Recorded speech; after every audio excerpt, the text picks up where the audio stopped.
Agréable. Bien, où en sommes-nous? La semaine dernière, j'ai essayé d'abord de souligner quelques spécificités de la pensée cosmologique qui finalement posent la question de la possibilité même d'une investigation scientifique du cosmos dans son ensemble. Donc rappelez-vous, nous faisons partie du système que nous étudions. Les conditions initiales ne sauraient être antérieures et extérieures puisqu'il n'y a rien avant et rien au-delà de l'univers. L'expérience est irreproductible. Les énergies sont plus élevées que ce qui a été testé sur Terre et nous devons en quelque sorte remonter le cours du temps. Pour toutes ces raisons, la cosmologie est une science difficile et pourtant en quelque sorte mature puisqu'elle permet maintenant des résultats qui sont bien établis non seulement du point de vue qualitatif mais aussi du point de vue quantitatif. Quel crédit leur porter? C'est pour répondre à cette question que je vous propose que nous continuions aujourd'hui, ce sera sans doute la séance la moins scientifique, si l'on peut dire, notre exploration des cosmogonies anciennes, parce que, et je le redis une dernière fois, l'enjeu qui me semble essentiel est moins l'étude historique, qui a sa légitimité bien sûr, mais qui n'est pas notre objectif ici, que la distance épistémique qui nous permet aujourd'hui de faire face à ces pensées en étant en mesure ou en position de mettre en évidence leurs failles, leurs incomplétudes, leur naïveté en quelque sorte, alors même bien sûr que nous ne sommes pas en mesure aujourd'hui de mettre en œuvre ce geste sur nos constructions contemporaines. Donc la question est, sommes-nous en train d'écrire un nouveau mythe? Quelles sont ces différences et quelles sont ces similitudes avec les mythes originels? Donc après un petit tour d'horizon très lacunaire bien sûr et très caricatural d'un certain nombre de représentations du monde, je crois que nous en étions arrivés à la conclusion commune qu'il y a des fondamentaux, il y a du mythe. Nous sommes l'homo mythicus, nous communions dans cette parole commune, originelle.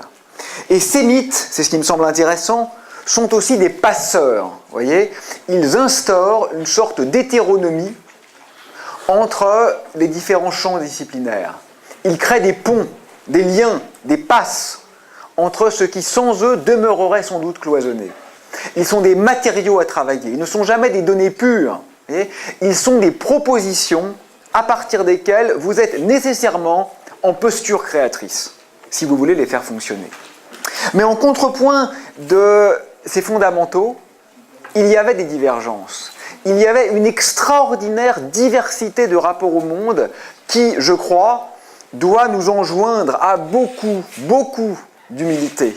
Toutes ces sociétés, n'oubliez pas, pardonnez-moi ce rappel un peu trivial tellement il est évident, mais quand même, gardons-le en mémoire. Nous sommes une planète, parmi certainement, supposition, des centaines de milliards d'autres dans la galaxie. Et il y a des centaines de milliards d'autres galaxies.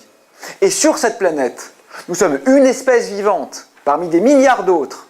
Et ce qu'on dit là correspond à une dimension temporelle infime de cette espèce vivante elle-même dérisoire à l'échelle du vivant sur une planète elle-même dérisoire à l'échelle de l'univers. Ça ne signifie pas que nous disons n'importe quoi. Évidemment pas. Ça ne signifie pas que tout est vrai. Ça ne signifie pas que tout se vaut. Certainement pas. Au contraire, nous sommes là ensemble et vous êtes là à l'université pour tenter cette exploration patiente d'une découverte de quelque chose qui est un peu plus que le simple reflet de vos fantasmes, de vos attentes ou de vos désirs. Ce qu'on pourrait appeler la connaissance. Mais cette quête de connaissance est aussi un rappel constant à l'humilité. Vous savez, la vérité en grec, ça pouvait se dire, c'est une distinction stoïcienne ça. Vous pouvez se dire to aletes. To aletes, c'est le vrai, l'adjectif substantivé, au sens commun, usuel. Le vrai, c'est l'adéquation entre l'énoncé et le réel. Mais la vérité, aletheia, le substantif donc, la vérité c'est autre chose. La vérité, dans la pensée grecque, c'est avant tout la mémoire, c'est une anamnèse. Vous savez, aletheia, le A est privatif, l'été c'est le fleuve. Donc aletheia, c'est la pensée qui n'est pas passée par le fleuve l'été. Et savez-vous ce qu'on faisait dans le fleuve l'été? Exactement. Les âmes qui revenaient du monde des idées étaient en quelque sorte lavées dans le fleuve l'été et oubliaient ce qu'elles avaient vu. Donc la vérité, c'est l'aletheia, c'est le renoncement à cet oubli du ciel des idées, en l'occurrence platoniciennes. Vous voyez ? Donc il faut être très prudent avec ces choses-là, et par conséquent très rigoureux, et dans un rapport de mémosime, dans un rapport de mémoire, d'héritage, avec ce dont nous sommes aujourd'hui les dépositaires. Donc, nous avions entamé, pour finir la semaine dernière, la pensée grecque. Et ce que j'ai essayé de suggérer, là encore, de façon caricaturale, mais gardez-en quelque chose en introduction, c'est que nous sommes les héritiers de deux grands livres, de beaucoup d'autres heureusement, mais de deux grands livres fondateurs qui sont la Bible et l'Iliade. Et je les prends comme archétypes de deux modes de rapport au réel différents. La Bible est prescriptive, elle nous dit ce qu'il faut faire. À chaque situation, il y a une bonne attitude. C'est celle que nous impose Yahvé, l'Élohim, Dieu. La pensée grecque, au contraire, est une pensée de l'inconfort, de l'incertitude, de la remise en cause et de la conscience aiguë et presque tragique, traegodia, le chant du bouc juste avant la mort, conscience tragique de ce que tous les choix sont généralement mauvais. Et nous avions conclu sur ces exemples, je crois. Oreste s'interroge sur le bien fondé de la loi du talion. Sa mère a tué son père parce qu'il avait tué sa fille. Doit-il tuer sa mère ? Et il rencontre Apollon, et Apollon, le dieu, le laisse libre. Il lui dit, vous avez des juges à Athènes, c'est à vous de décider de vos critères éthiques. Ça, c'est quelque chose que toute la mythologie sémitique, par exemple, nous a appris à oublier. Nous avons perdu pour le meilleur et pour le pire, c'est pas la question. Hein. On n'est pas là pour juger, jamais. Enfin, en tout cas, pas ce genre de choses. Nous avons perdu ce rapport-là à la pensée religieuse. C'est une religion non sacrée dans la pensée grecque. C'est aussi ce qu'on voit bien sûr avec le rappel du cœur, c'est H-O-E-U-R, qui vient toujours signifier au protagoniste, attention, attention, votre choix n'était pas le seul possible. C'est donc une pensée aiguë de la liberté, de la responsabilité, mais aussi de l'impuissance.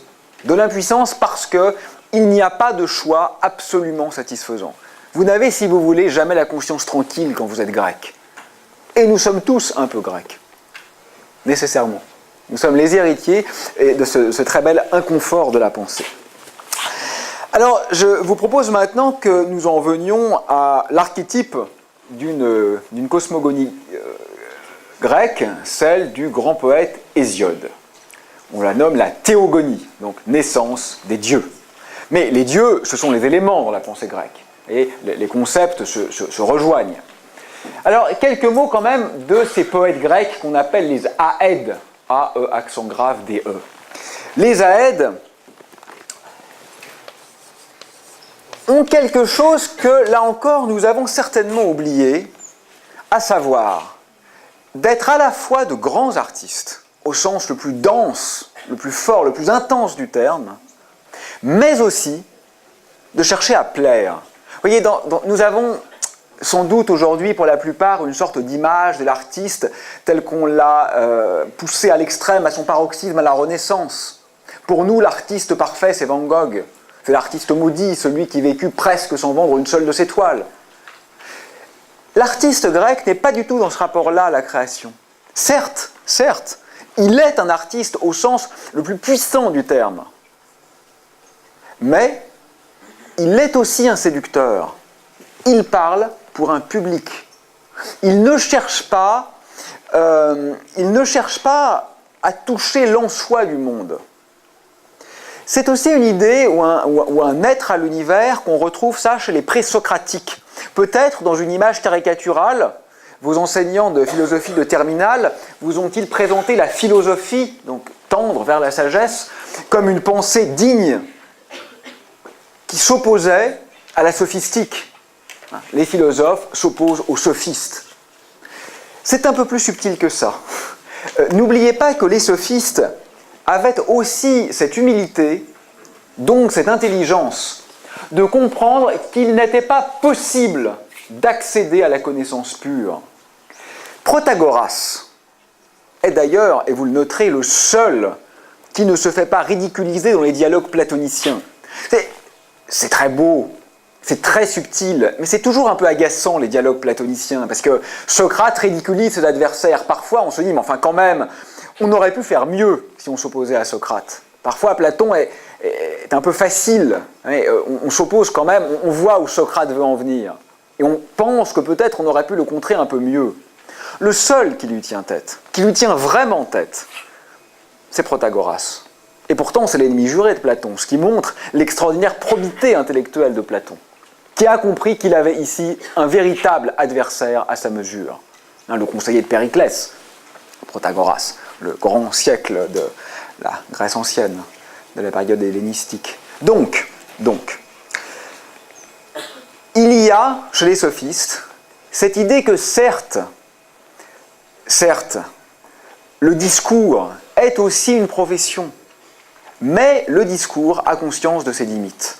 Quand Protagoras énonce « l'homme est la mesure de toute chose », c'est très ambivalent, voyez. On peut le comprendre en un sens extrêmement prétentieux. L'homme est la mesure de toute chose. L'univers est fait pour l'homme. Mais on peut le comprendre en un tout autre sens, qui est de dire « il est impossible de prédiquer sur l'univers sans se rapporter à la mesure humaine ». Ce qui devient très humble au contraire, c'est-à-dire la conscience de ce que je n'ai pas accès à la mesure en soi des choses. Je n'ai accès aux choses que dans la mesure de mon humanité. Vous voyez, ça change tout. Et il y a cette ambivalence-là qui est ancrée, je crois, dans la pensée sophistique. Alors, ce qui va se passer avec les poètes est un peu de cette nature. Vous voyez, les poètes vont créer, mais vont créer sous la contrainte d'un auditoire. Les grandes Dionysies d'Athènes, c'était un spectacle extraordinaire. Vous voyez. Les poètes s'affrontaient comme ça, et s'affrontaient, jugés par le public, jugés par l'assentiment du public. Ça ne s'opposait pas à la qualité du geste artistique. Donc, comme je le disais tout à l'heure, ce qu'il faut essayer de sentir, et qui est très difficile pour nous, c'est une pensée religieuse, incontestablement religieuse. Toute chose pleine de Dieu, écrivait Thalès. Mais une religion non sacrée. Rien n'est figé dans la pensée grecque.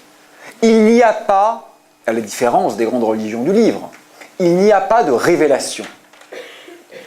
Personne ne fut damné pour avoir prétendu, comme Homère, qu'Aphrodite était fille de Zeus, ou comme Hésiode, qu'elle naquit de l'écume, de Panthos. On peut s'autoriser des petites variations à partir d'un socle commun de connaissances. Si on y réfléchit une seconde, c'est exactement ce que fait le chercheur aujourd'hui. Si vous arrivez, ça arrive, j'ai des étudiants qui m'envoient des mails comme ça, en disant, vous savez, tout est faux, Einstein n'a rien compris, Schrödinger, Bohr, De Broglie, Dirac n'ont rien compris, voilà ma grande théorie qui révolutionne la physique. C'est toujours faux. Voilà. En revanche, qu'ont fait les génies, les grands révolutionnaires de la science? Ils connaissaient la science de leur temps. Ils étaient les héritiers de toutes ces connaissances accumulées par des générations antérieures. Mais ils se sont autorisés des petites subversions. Toutes les subversions ne sont pas bonnes à prendre, hélas, mais des petites subversions géniales, des infléchissements du système qui parfois ont ouvert sur des révolutions. C'est exactement ce que font les poètes grecs. Ils connaissaient la liste des Néréides et le rôle des naïades. Il n'était pas question de dire n'importe quoi, mais on les nommait aussi les maîtres de la mosaïque. C'est très beau ça, la mosaïque. Vous voyez, les petits carreaux sont donnés, mais vous pouvez les réagencer. Vous avez une liberté qui n'est pas absolue, mais qui est presque illimitée, parce que le nombre d'agencements est considérable. C'est un peu, je crois, la situation dans laquelle nous nous trouvons aujourd'hui. Notre liberté est très contrainte parce que nous connaissons des mathématiques, parce que nous connaissons des expériences, des observations et bien évidemment de tout l'héritage physique. Mais il reste encore d'immenses libertés pour créer au cœur et sous contrôle de cette contrainte. Donc, l'enjeu, si vous voulez, c'est peut-être de chanter le monde. Les poètes grecs ont toujours un lien avec la musique. Michel Serres disait que nous sommes homo musicus. Et la métaphore musicale n'est pas vide de sens. Parce que La musique dont il est ici question, vous voyez, on prend souvent l'exemple de la lyre ou de la cithare. La cithare, c'est un instrument qui ressemble un peu à un petit clavecin, si vous voulez. Au lieu que ce soit un plectre, comme ça, qui vienne frotter sur la corde, ça se joue avec un petit instrument qu'on tient au bout des doigts. La lyre ou la cithare ont donc ceci en commun que le son y est évanescent. À peine formé, la note s'évanouit. C'est une pensée du fragile. Ce qui est créé peut être perdu. Les Grecs vivent dans cette angoisse d'une humanité qui est toujours sur la brèche et finalement dans ce que je pourrais appeler une sorte de conscience aiguë de la précarité de nos existences. Le poète, finalement, le poète grec, Laëde, c'est un artisan, mais un artisan en vers. Il écrit souvent en hexamètre. L'hexamètre dactylique, c'est dactyle, c'est le doigt, hein, c'est la saccade des phalanges. Long, court, court, long, court, court. C'est aussi le thème que vous retrouverez dans l'allegretto de la 7e symphonie de Beethoven ou dans le thème central du quatuor La jeune fille et la mort de Franz Schubert. La musique est consubstantielle à cette pensée. C'est une pensée qui est associée à son rythme. Le rythme n'est pas une figure de style. Il n'est pas simplement un petit plus pour plaire, pour séduire, pour enjôler. Le rythme est partie prenante de la pensée. Alors, je vais vous lire, alors hélas, pas en hexamètre dactylique, parce qu'on va le lire en français, pas en grec, mais je vais vous lire quelques extraits rapides, choisis de la Théogonie d'Hésiode, pour que vous sentiez la très très belle densité poétique de ce formidable poème. Donc je choisis 3 passages arbitraires qui me semblent assez intéressants. Oui, on va commencer par là. Au commencement, exista chaos. Puis Gaïa, la terre, à la large poitrine, demeure toujours sûre de tous les immortels qui habitent le faîte de l'Olympe neigeux. Ensuite, le sombre Tartare, placé sous les abîmes de la terre immense. Enfin, Eros, donc l'amour, le plus beau des dieux. Eros qui amollit les âmes et s'empare du cœur de toutes les divinités et de tous les hommes, et triomphe de leur sage volonté. De Chaos naquirent les Rêbes et Nyx, la nuit obscure. Éther et Héméra c'est la lumière du jour, naquirent de Nyx, qui les conçut en s'unissant d'amour avec Éreb. Gaïa, la terre donc, enfanta d'abord Ouranos c'est le ciel, couronné d'étoiles, qui le rendit son égal en grandeur, afin qu'il la couvrît tout entière, et qu'elle offrit aux bienheureux immortels une demeure toujours tranquille. Elle créa les hautes montagnes, les gracieuses retraites des nymphes divines qui habitent les monts aux gorges profondes. Je passe un peu plus loin. Donc on parle de Gaïa. Ses enfants, plus redoutables, les plus redoutables de tous ceux qu'engendrèrent, donc Gaïa et Ouranos, terre et ciel, devinrent dès le commencement odieux à leur père, à mesure qu'ils naissaient, loin de leur laisser la lumière du jour. Ouranos, le ciel, les cachait dans les flancs de Gaïa, la terre, sa femme, et sa mère d'ailleurs, et se réjouissait de cette action dénaturée.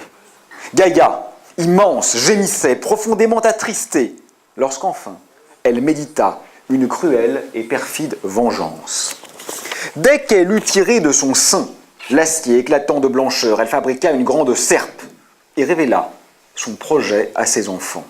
Et pour les encourager, leur dit consumé de douleur, « Mes fils, si vous voulez m'obéir, nous vengerons l'outrage que vous fait subir votre coupable père, car il est le premier auteur d'une action indigne. » Elle dit, la crainte s'empara de tous ses enfants, aucun n'osa répliquer. Enfin, le grand et astucieux Cronos, ayant pris confiance, répondit à sa vénérable mère, « Ô ma mère, je promets d'accomplir notre vengeance, puisque je ne respecte plus un père trop fatal, car il est le premier auteur d'une action indigne. » À ces mots, Gaïa, la terre, ressentit une grande joie au fond de son cœur. Après avoir caché son fils en embuscade, elle remit en ses mains la serpe à la dent tranchante et lui expliqua sa ruse tout entière. Ouranos, le grand ciel, amenant Nyx, la nuit, et animé du désir amoureux, s'étendit sur Gaïa de toute sa longueur. Alors, son fils sortit de l'embuscade, le saisit de la main gauche et de la droite, agitant la serpe énorme, longue, acérée. Il s'empressa de couper l'organe viril de son père et de le jeter derrière lui. Et ce ne fut pas vainement que cet organe tomba de sa main. Toutes les gouttes de sang qui en découlèrent, Gaïa, la terre, les accueillit, et les années étant révolues, elle produisit les redoutables Irini, géants monstrueux chargés d'armes étincelantes et portant dans leurs mains d'énormes lances. Enfin, ces nymphes qu'on appelle Méliennes sur la terre immense.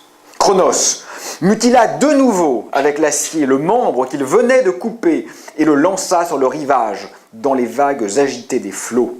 La mer soutint longtemps et de ce débris d'un corps immortel jaillit une blanche écume d'où naquit une jeune fille qui fut d'abord portée vers la belle Cythère, etc. Il s'agit bien sûr d'Aphrodite. Dernier passage. Donc vous avez compris. Cronos, le plus courageux, émascule son père et prend le pouvoir. Parce que son père cachait ses enfants à l'intérieur de sa mère. Enfin, de sa femme qui est leur mère. Puis, Rhea, amoureusement domptée par Cronos, mit au jour d'illustres enfants, Isti, Déméter, Héra au brodequin d'or, le redoutable Hadès, qui habite sous la terre et porte un cœur inflexible, le bruyant ébranleur du sol, et le prudent Zeus, dont le tonnerre ébranle la terre immense. Le grand Cronos dévorait ses enfants à mesure que des flancs sacrés de leur mère, ils tombaient sur ses genoux. Donc ça recommence. Il a émasculé son père parce que son père ne laissait pas vivre ses enfants, et que fait-il? Il dévore ses propres enfants à nouveau. Pourquoi? Parce qu'il sait probablement que la même chose va lui arriver. Il agissait ainsi dans la crainte qu'un autre des glorieux enfants du ciel ne possédât parmi les dieux l'autorité souveraine. Car il avait appris de la terre et de ciel couronné d'étoiles que d'après l'ordre du destin, un jour, malgré sa force, il serait vaincu par son propre fils et détrôné par les conseils du grand Zeus. Loin de surveiller vainement son épouse, toujours habile à le tromper, il dévorait sa propre race. Et Rhea, sa femme donc, gémissait, accablée d'une douleur sans borne. Enfin, prête à enfanter Zeus, ce père des dieux et des hommes, elle supplia les deux auteurs de ses jours, Gaïa et Ouranos quand même pas rancunier, vous remarquez, de lui suggérer le moyen de cacher la naissance de son nouveau fils et de venger ainsi la mort de tous les enfants dévorés par l'astucieux Cronos. Prompt à exaucer les désirs de leur fille, ils lui apprirent le destin réservé au roi Cronos et à son fils magnanime. Je passe un peu et je conclus. Après avoir enveloppé de l'ange une pierre énorme, vous avez compris, pour le dissimuler, Rhea la donna au fils du ciel, au puissant Cronos, au premier roi des dieux. Le fils du ciel la saisit et l'engloutit dans ses flancs. Donc il pense manger son fils. L'insensé. Il ne prévoyait pas qu'en dévorant en fait cette pierre, il sauvait son invincible fils, qui désormais, à l'abri du péril, allait bientôt le dompter par la force de ses mains, le dépouiller de sa puissance et commander aux immortels. Il s'agit de Zeus, bien sûr. Bon, on est loin de la Bible. C'est une toute autre origine du monde. Ça se fait dans le sang, dans le sperme du membre d'Ouranos émasculé qui est soutenu par la mère. C'est une cosmologie assez déchirée, inquiète et violente. Ce qui est intéressant, c'est que le nouveau roi des dieux, Zeus, n'est pas mis à pied par ses enfants. Il n'est pas supplanté par de nouvelles divinités. Et vous savez pourquoi? Parce que Zeus invente la politique. C'est ça le message de la pensée grecque. Tout est politique dans la pensée grecque. En quel sens invente-t-il la politique? Zeus partage. Il donne les océans à son frère Poséidon. Zeus est capable de comprendre, et c'est vraiment, je crois, le point nodal de la mythique et de la philosophie grecque. Zeus, donc, est capable de partager, de transiger, de discuter. Il est dans une logique de compromis. De compromis qui n'est jamais une compromission. Il demeure le roi des dieux, mais il est capable d'engager un rapport ou une négociation à l'autorité qui déjà le met dans une posture d'interaction avec ses semblables. Ouais. Donc là, on est certainement dans l'archétype du mythe grec de ce que certains pourraient appeler ce temps heureux où les dieux venaient visiter les hommes. Vous savez, dans la pensée grecque, les dieux descendent chez les hommes. Ils ne sont pas confinés au mont Olympe. Les dieux sont aux prises avec les hommes. Et les hommes, parfois, ça se finit souvent mal pour eux, mais parfois peuvent même défier les dieux. C'est un tout autre rapport que celui des grandes religions monothéistes à la déité et à la divinité. Bon, si on résume rapidement cette théogonie d'Hésiode, qu'est-ce qu'on voit? Au commencement, chaos. C'est très intéressant, ça, on le retrouve dans presque tous les mythes. Chaos, bien sûr, c'est le désordre, le chaos en français. Mais ce n'est pas seulement ça. En grec, c'est aussi la vacuité, la faille, la béance, l'ouverture. C'est en quelque sorte la condition de possibilité de l'émergence. Vous voyez, chaos, c'est bien sûr ce qui échappe à Cosmos. Mais c'est aussi un réservoir de possibles, pour le dire comme Deleuze. Gilles Deleuze et Félix Guattari, deux philosophes français du XXe siècle, se sont beaucoup intéressés à ce rapport à chaos. Et ils ont inventé des concepts, chaosmos, chaosmose. Ils ont affronté, si vous voulez, l'idée comme ça de vitesses infinies, pas au sens physique du terme, hein, bien sûr, ça ne viole pas la relativité, de vitesses infinies en tant que magma dont on pouvait rapporter des concepts, une sorte de matériau à façonner. Donc, au départ, chaos. Chaos, c'est l'opposition au monde, c'est le non-monde, c'est le lieu du tout autre. Puis Gaïa. Gaïa, on le traduirait par la terre. Mais là encore, il faut bien comprendre que Gaïa, ce n'est pas strictement parlant une opposition à chaos. C'est en quelque sorte une concrétion dans chaos. Vous voyez? C'est un précipité. Elle était virtuelle, impossible, dans ou chez chaos. Et elle s'instancie en tant que Gaïa. Et une parenthèse, c'est là où il faut faire très attention. Vous voyez que nos catégories de pensée sont structurées par le langage. Il n'y a pas de mot en français pour décrire cette plurivocité du grec ancien, qui n'en était pas une, bien sûr, dans la pensée grecque. Magritte, le peintre Magritte, disait « les mots sont toujours des mots d'ordre ». C'est très fort ça, les mots sont toujours des mots d'ordre. Pourquoi? Parce qu'ils nous obligent, disait-il, à penser dans des catégories déterminées. C'est exactement une idée qui est soutenue par exemple par Benveniste, le linguiste, et que Derrida et Nietzsche viennent interroger dans un texte magnifique qu'on appelle le supplément de Copule. D'ailleurs, c'est important de parler de Nietzsche maintenant.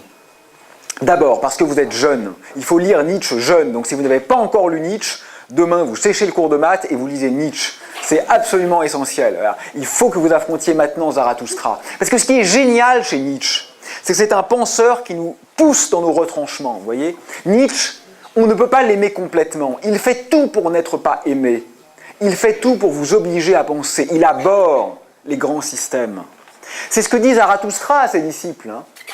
Reniez-moi. Si vous m'aimez vraiment, ne m'aimez plus. C'est ce que devraient dire d'ailleurs les professeurs à leurs élèves. Certes, je vous communique un certain savoir, mais si vraiment je suis votre maître, vous devez prendre votre autonomie. Vous ne devez plus me suivre. Nietzsche est toujours dans cette ambivalence, voyez. C'est-à-dire que les grands systèmes de pensée qui ont emprunté à Nietzsche, les anarchistes par exemple, un très beau livre qui s'appelle Dionysos au drapeau noir. Dionysos au drapeau noir. Tout est dit. Les anarchistes ont beaucoup emprunté à la pensée de Nietzsche, mais toujours par morceaux. Parce qu'on ne peut pas prendre Nietzsche en bloc. On est obligé de se distancier de certains de ces aspects qui sont nécessairement insupportables parce que précisément, il échappe à toute taxinomie. Dans sa conception de la Grèce ancienne, de la Grèce ancienne, Nietzsche est absolument essentiel. Je vous invite à lire ce très beau et très simple livre qui se nomme L'histoire de la tragédie. C'est le premier livre de Nietzsche. Un livre très subversif. Nietzsche, tout jeune philologue, qui vient expliquer à tous les vieux professeurs spécialistes de l'époque helléniste qu'ils n'ont rien compris. Qui se trouve donc mis au banc de l'université. Mais naturellement, un siècle et demi plus tard, c'est de lui qu'on se souvient. Donc Nietzsche qui va étudier très en détail le rôle du cœur dans la tragédie grecque et qui va montrer que chez Échille, Euripide, Sophocle, le cœur joue un rôle de moins en moins important. Et c'est ce qu'il va identifier finalement à une sorte de perte d'identité de la pensée grecque qui était ce dualisme du dialogue et du cœur. Et la conclusion de la naissance de la tragédie est géniale et très très nietzschéenne parce que très subversive. Que nous dit-il ? Si les Grecs ont à ce point aimé Apollon, sagesse quand même, pas seulement, mais entre autres la sagesse, la mesure, c'est parce qu'ils étaient fondamentalement éperdus de Dionysos. Dionysos, c'est le dieu du dithyrambe, du délire, de l'ivresse, de la frénésie, de l'orgie. Donc, cette articulation, comme ça, chez Nietzsche, n'est plus symétrique. C'est très beau. Voilà, je vous invite à relire la pensée grecque vue par Nietzsche. Donc, je disais, chaos, Gaïa, Eros, amour. Amour en un sens qui n'est pas encore vraiment celui de la procréation, qui est plus celui du renouvellement et d'une capacité à perdurer. Et Tartare, mon préféré. Parce que Tartare, c'est le lieu qui inquiète même les dieux. Tartare, c'est cette espèce d'espace sombre et humide dont Poséidon avait scellé l'entrée par une porte intangible. C'est le tout autre. Voilà. Les Grecs frissonnaient, là.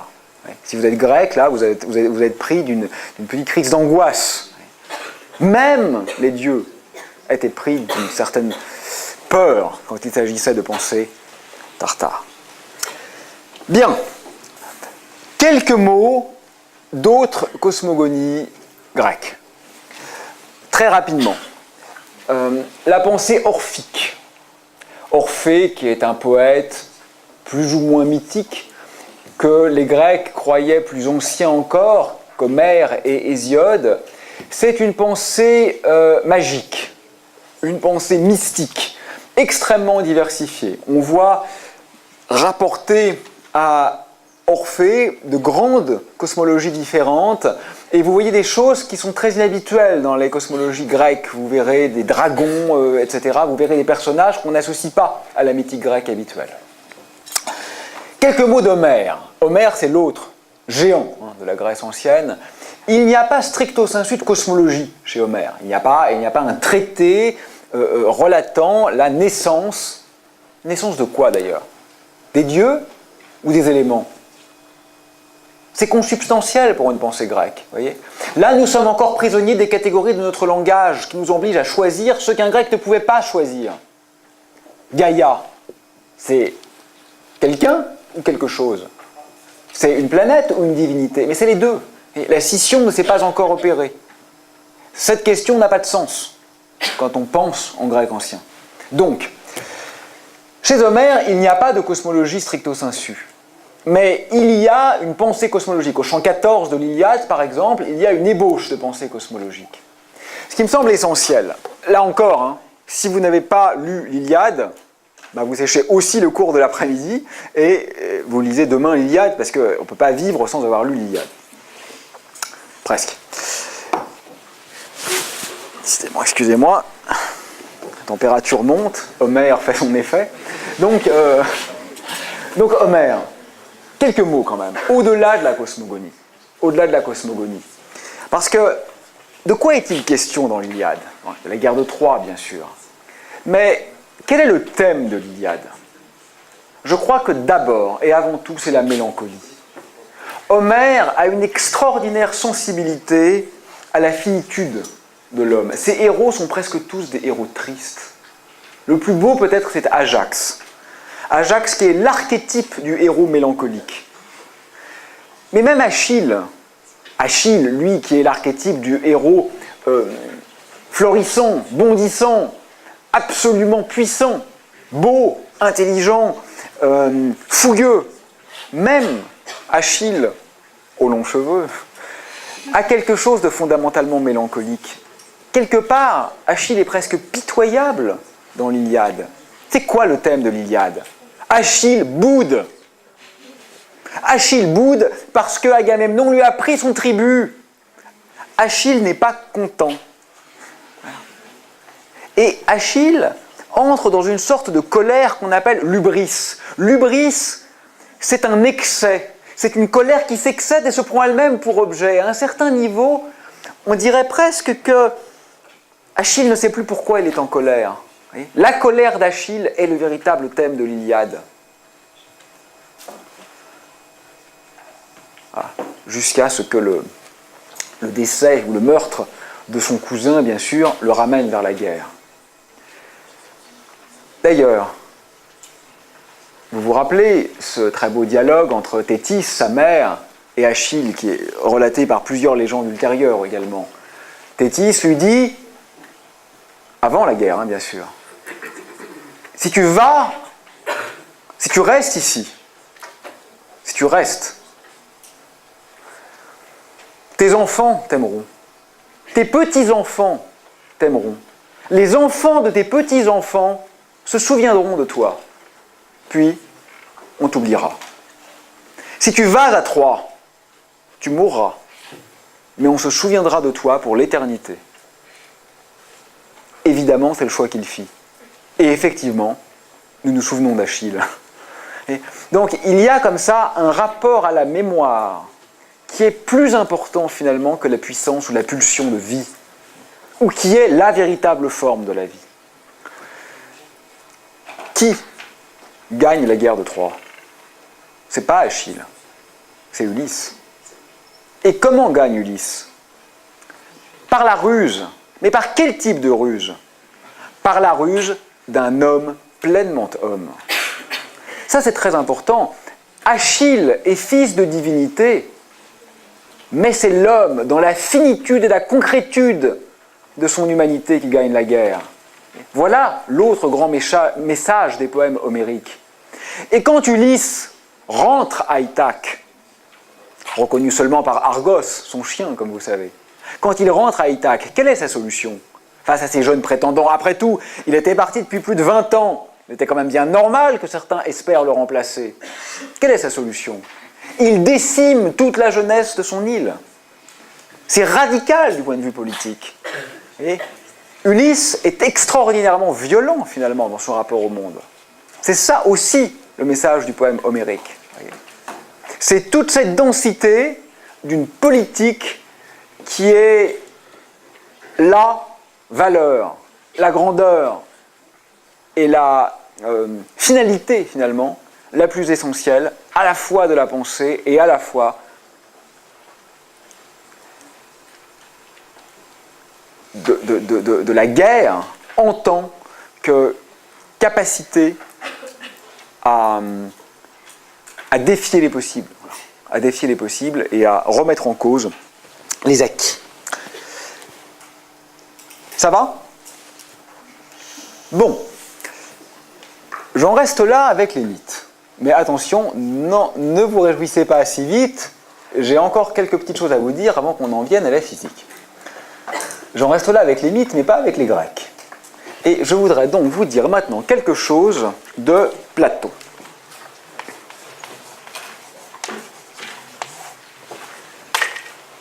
C'est très intéressant pour notre propos. Enfin, c'est très intéressant de tous les points de vue, mais particulièrement pour notre propos. Pourquoi? Parce que Platon va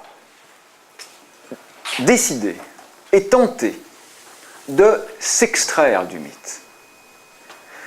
Je crois que quand Platon lisait Hésiode, il ressentait à peu près la même chose que vous. Autrement dit, il n'y croyait pas du tout. Et ce que va tenter de mettre en place Platon, c'est précisément une modalité de pensée qui entend rompre avec l'architecture mythique. Pourquoi c'est très intéressant? Parce que c'est exactement ce qu'on pense faire aujourd'hui. C'est ce qu'on pense avoir réussi aujourd'hui. D'autres, avant nous, et pas des moindres, pensent avoir déjà mis en œuvre ce tour de force qui consiste à s'extraire de la licence poétique, si vous voulez, au profit d'une description honnête, claire et réelle. Autrement dit, et de façon caricaturale, migration d'une pensée par image vers une pensée par concept. Avait-il vu juste? L'ouvrage dont je veux vous parler quelques instants, bien sûr, c'est le Timée, qui est le grand récit des origines, suivant Platon. Alors, le Timée est une œuvre qui devait, avec le Critias et l'Hermocrate, former une trilogie qui entendait décrire la naissance de l'univers, de l'homme et de la société. Donc l'univers, c'est le Timée, l'homme, c'est le Critias, et la société, c'est l'Hermocrate. Sans doute n'avez-vous jamais entendu parler de l'Hermocrate, ce qui est normal puisqu'il n'a pas été écrit. Le projet a été avorté. Platon cherche donc à prendre le relais du mythe. Il n'a aucune sympathie pour Hésiode. Il n'a aucune sympathie pour ces grands récits qui, pour lui, n'ont aucune valeur de vérité. Au sens de Heidegger, ailetheia, c'est aussi le dévoilement. Il est donc l'un des initiateurs d'un genre qu'on connaît très bien maintenant et qu'on appelle periphuséos, c'est-à-dire les récits sur la nature, les récits philosophiques sur la nature. La philosophie ici s'oppose à la mythique, ne s'oppose pas du tout évidemment à la pensée scientifique, au contraire, elle entend la fonder. Alors ce qui est intéressant, c'est que Platon se trouve dans une position inconfortable. Ce n'est pas quelqu'un, me semble-t-il, en tous les cas dans ma lecture, qui brille par sa modestie. Platon sait de quoi il parle et il sait qu'il sait. Alors, ça se voit, ça se sent. On n'aimerait pas quand même être à la place de ces pauvres opposants à Socrate, qui perdent toujours, même Protagoras finalement. Et pourtant, face à la question de l'origine de l'univers, Platon est très modeste. Platon sait qu'il ne pourra présenter qu'un récit vraisemblable. Finalement, Platon fait un peu comme Hésiode. Vous savez, le tout début de la théogonie d'Hésiode, que je ne vous ai pas lu tout à l'heure, commençons par invoquer les muses de l'Hélicon, les muses qui habitant cette grande et céleste montagne dense d'un pas léger, autour de la noire fontaine et de l'autel du puissant fils de Cronos, et, baignant leurs membres délicats dans les ondes du Permès, de l'Hippocrène et du divin Olmé, forment, écrivait-il, sur la plus haute cime héliconienne un cœur admirable et gracieux. Que fait Hésiode là? Que fait Hésiode? C'est pas des fioritures, ça, c'est essentiel. Il commence par s'en remettre aux muses. C'est exactement ce que fait Platon. Il n'appelle pas stricto sensu les muses, mais il sait qu'il ne pourra pas produire ce qu'on appellerait de façon décontextualisée aujourd'hui un récit purement hypothético-déductif. Et ça, je vous demande de le garder en tête, parce que c'est quelque chose qui doit encore nous obséder aujourd'hui. Parler de la totalité, de l'origine du monde, de l'espace sans dimension, limite, ni de taille, ni de temps, c'est quelque chose qui doit nous inspirer une certaine réserve. Nous sommes sur le fil, et nous devons en être conscients, même Platon l'était. Alors, ce qui est extraordinaire, c'est que ce récit est, d'un certain point de vue, très banal, au sens conservateur, dans sa structure et sa forme narrative.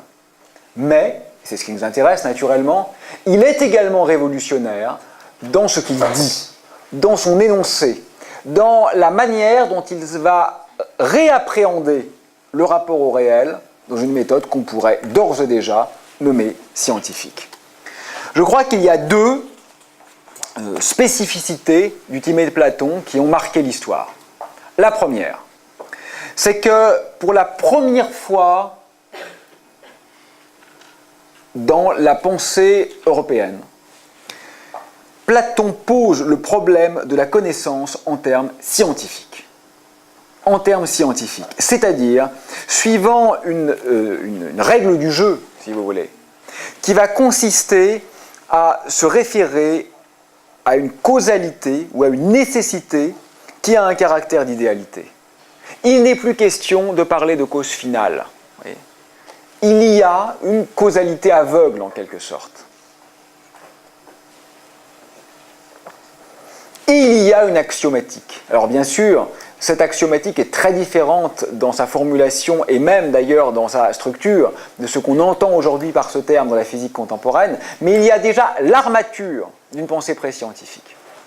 Et le deuxième point qui fait de ce livre un événement dans l'histoire de la pensée, et peut-être c'est le plus important des deux d'ailleurs, c'est que pour la première fois là encore, Platon va faire des mathématiques l'instrument qui permet d'exprimer les conséquences de ces axiomes. Nous sommes en train d'assister à l'émergence du langage mathématique.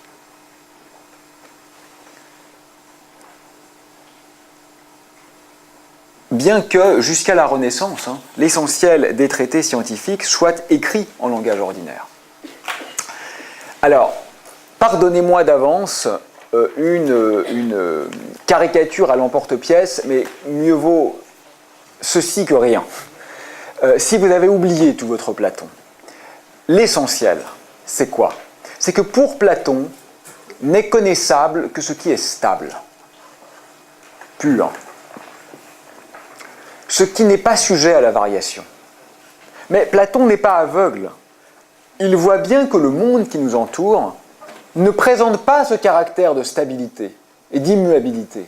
Donc, pour Platon, il faut qu'il existe ce monde qu'on appelle parfois monde des idées, qu'il faudrait peut-être plutôt appeler le monde des formes intelligibles, qui est, pourrait-on dire, le vrai réel, le réel absolument connaissable, le ciel de l'immuable.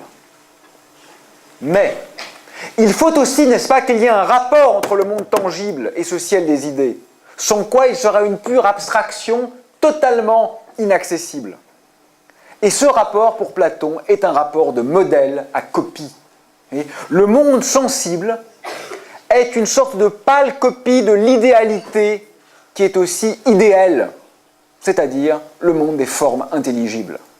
Suivant l'image bien connue, l'idée de lit est le lit en soi. Le lit du menuisier est déjà une copie, et le lit du peintre est une copie du lit du menuisier, dans un rapport hiérarchisé. Ces copies s'éloignent du réel. Ça, c'est l'armature, d'accord ? C'est l'armature du récit platonicien, et c'est pour ça, bien sûr, que se met en place toute cette image de la mémoire en tant que capacité à accéder à la vérité. Alors, si vous avez en tête le tableau de Raphaël, l'école d'Athènes, si vous ne l'avez pas en tête, regardez sur vos téléphones portables, vous regarderez ce soir, sur Google Images, vous l'aurez tout de suite. On dit parfois que ce tableau représente Platon, montrant le ciel des idées, à côté d'Aristote, son opposé en quelque sorte, montrant la concrétude de la matérialité. C'est pas tout à fait vrai. Si vous regardez bien le tableau, oui, Platon est comme ça. Mais Aristote n'est pas comme ça. Aristote est comme ça. Moi, je crois plutôt qu'il lui dit doucement, Platon. Doucement. Tu vas toujours un peu vite. Il faut regarder les choses de plus près. Et en effet, je crois que la vision d'Aristote comme un philosophe purement matérialiste est absolument erronée. C'est une caricature, mais une caricature qui tend à la méconception. Néanmoins, il n'est pas absolument stupide de considérer comme deux pôles qui sont toujours d'actualité dans la pensée contemporaine, dans l'épistémologie contemporaine, que Platon propose, si vous voulez. Et ça, réfléchissez-y, s'il vous plaît. Que Platon propose, en quelque sorte, une réalité mathématique, qui est le réel en soi, qui est copié par les objets physiques, qui donc ne sont que partiellement mathématisés. Alors qu'au contraire, Aristote pense une ontologie qui est fondamentalement matérielle et qui est copiée, approchée par l'idéalisation mathématique. Ce débat est toujours ouvert. Je fais une parenthèse, comme toujours, une de plus. Pourquoi les mathématiques fonctionnent-ils si bien? Fonctionnent-elles si bien? C'est la question que posait Wigner, un des plus grands physiciens du XXe siècle. Comment se fait-il que le monde soit si bien expliqué par les mathématiques? C'est un peu la méta-question pour un scientifique. Pourquoi? Si vous êtes platonicien, c'est normal, le monde est mathématique. Le monde est intrinsèquement mathématique. Ce que vous percevez du réel matériel n'est pas parfaitement mathématique parce que ce n'est qu'une copie de l'ontologie fondamentale. Si au contraire vous êtes aristotélicien, le réel n'est pas fondamentalement mathématique. Il est fondamentalement matériel, instancié, et les mathématiques sont un langage, une proposition ou une projection sur le réel. Cette question est toujours ouverte, j'insiste. La réflexion philosophique sur les mathématiques contemporaines est toujours articulée entre le pôle platonicien et le pôle aristotélicien. Bon, restons-en à la cosmologie. Je vous lis quelques très brefs, promis, passages du Timée.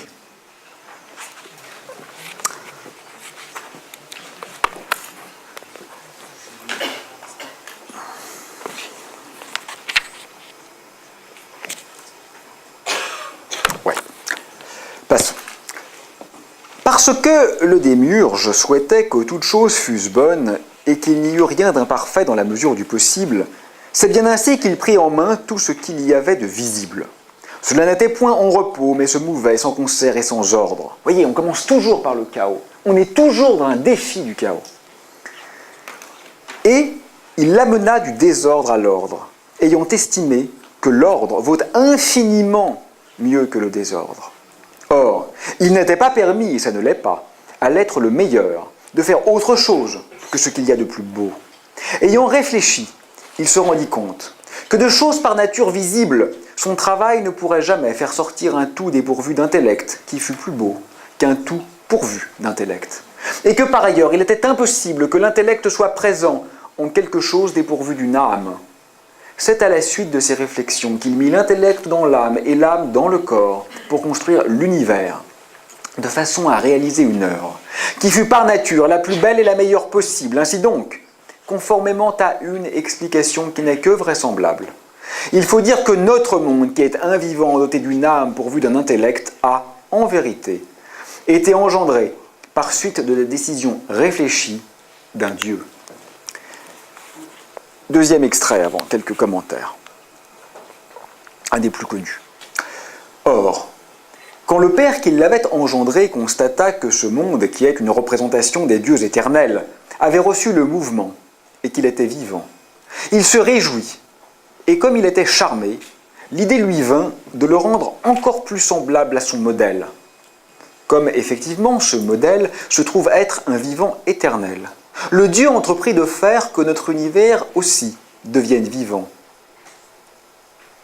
dans la mesure du possible. Or, ce vivant, comme il était éternel, il n'était pas possible de l'adapter en tout point au vivant qui est engendré. Le démiurge a donc l'idée de fabriquer une image mobile de l'éternité, et tandis qu'il met le ciel en ordre, il fabrique de l'éternité qui reste dans l'unité une certaine image éternelle progressant suivant le monde, celle-là même, précisément, que nous appelons le temps. Le temps comme image mobile de l'éternité. Ça, ce n'est pas sans écho à une vision physique contemporaine. Aujourd'hui, il n'est pas rare que la physique théorique envisage le temps non pas comme une grandeur pure, a priori transcendantale, dirait Kant, mais au contraire comme résultant du mouvement. Et le temps, peut-être, et c'est finalement ce que nous dit Platon, le temps ne précède pas la variation. C'est la variation qui définit le temps et non pas l'inverse. Ce que je voulais aussi vous faire remarquer dans le premier passage que j'ai lu, c'est l'extraordinaire articulation de l'unité et de l'ordre. Regardez, on considère que l'ordre est infiniment supérieur au désordre. Le mot est lourd. On retrouve ces idées dans les premières lignes de la théogonie, des métamorphoses d'Ovide, par exemple. Puis, Platon parle d'une explication, un vivant, une âme, un intellect, un Dieu. Vous voyez, il y a toute cette dialectique de l'unité qui se met en place. Regardez. Notre rapport à la pensée a été nervuré par ce mythe de l'un. Là encore, quand je dis ça, ce n'est pas une critique. Ça serait ridicule de se positionner pour ou contre. C'est un fait.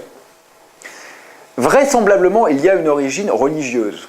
Nous sommes évidemment tous ici, croyants ou non, héritiers des religions du livre, qui sont toutes monothéistes. Des grandes religions monothéistes, soit l'islam, la judaïté, la chrétienté, monothéistes. Un Dieu, donc évidemment la perfection est unitaire. Mais de l'autre côté, sur le versant grec, nous sommes aussi héritiers de cette unité. Parce que c'est ce que montre par exemple la dialectique ascendante de Diotima dans le banquet de Platon. Il y a convergence des essences. In fine, le bon égale le vrai égale le beau. Oui. Donc il y a toute cette aspiration vers l'un qui se déploie en contrepoint d'une fascination de l'ordre. C'est ce dans quoi notre matrice intellectuelle a été plongée pendant 27 siècles.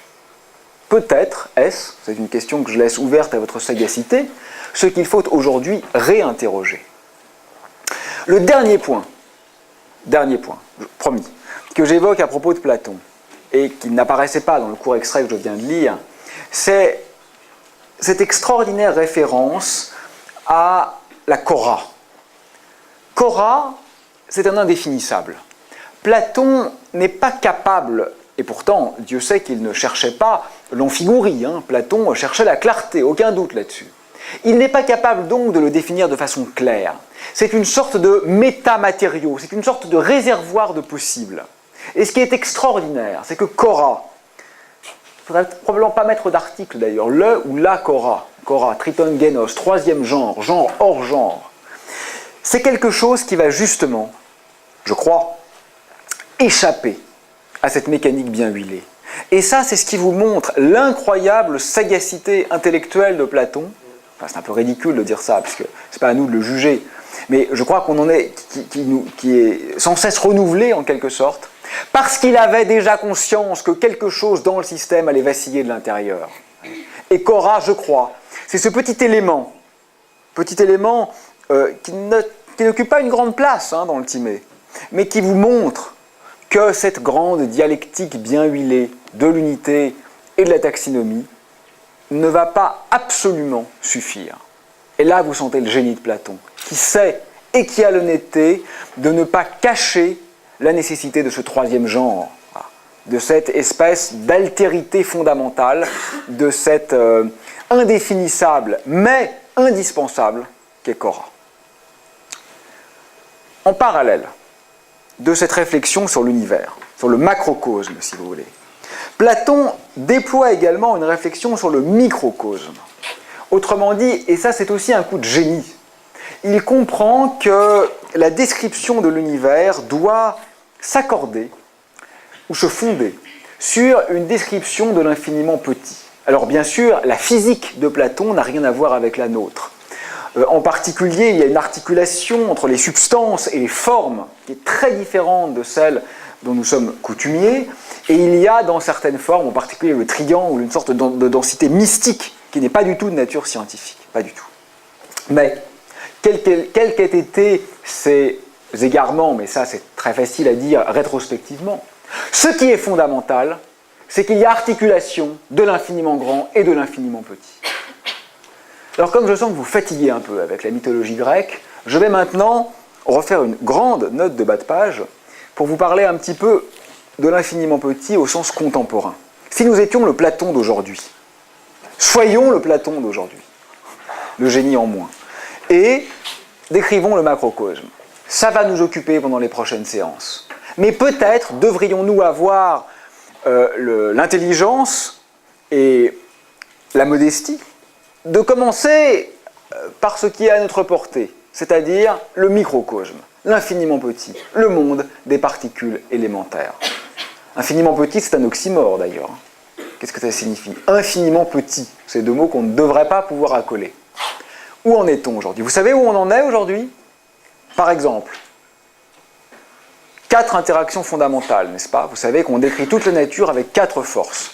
Gravité, électromagnétisme, nucléaire forte, nucléaire faible.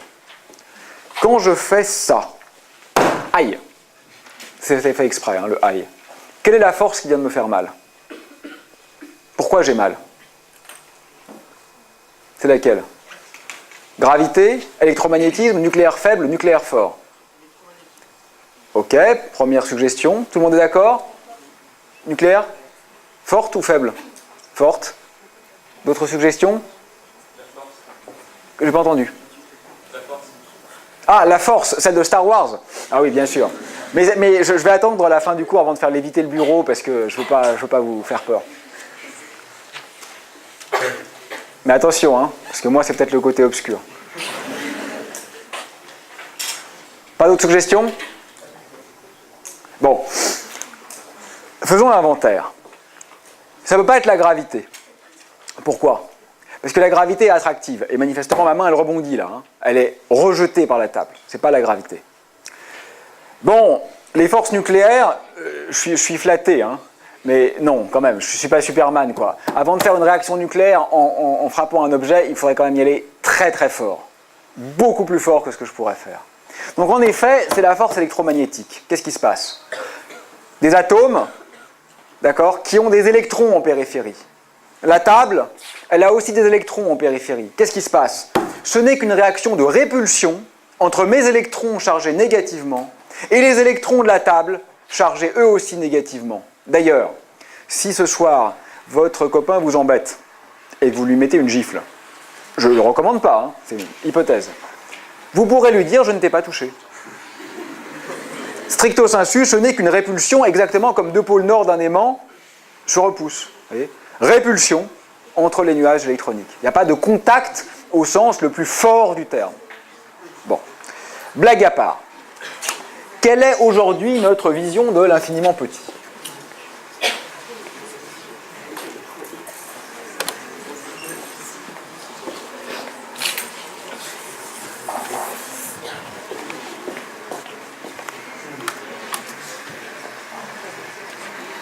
Je commence par les particules élémentaires. Je voudrais vous montrer en quelques mots l'extraordinaire geste d'unification qui a été opéré. Vous connaissez tous la classification périodique des éléments chimiques de Mendeleïev, qui généralement suscite une certaine émotion. Mais je pense, j'espère, qu'aucun d'entre nous ne serait capable de la restituer entièrement par cœur. Au contraire, les particules élémentaires version contemporaine sont relativement peu nombreuses. Voilà. On peut les écrire au tableau sans regarder ces notes. De quoi s'agit-il? Je commence par la matière. D'abord, vous avez les quarks. Quarks, dont le nom provient du génial roman Finnegans Wake de Joyce. Donc, après-demain matin, vous séchez encore pour lire Joyce, si ce n'est pas le cas. Joyce, c'est dur, hein, mais c'est ça qui est extraordinaire. C'est quelqu'un qui, un peu comme Nietzsche, dans un style qui n'a absolument rien à voir, ne cherche pas à être aimé. Il y a un rire de Joyce qui est toujours un peu narquois.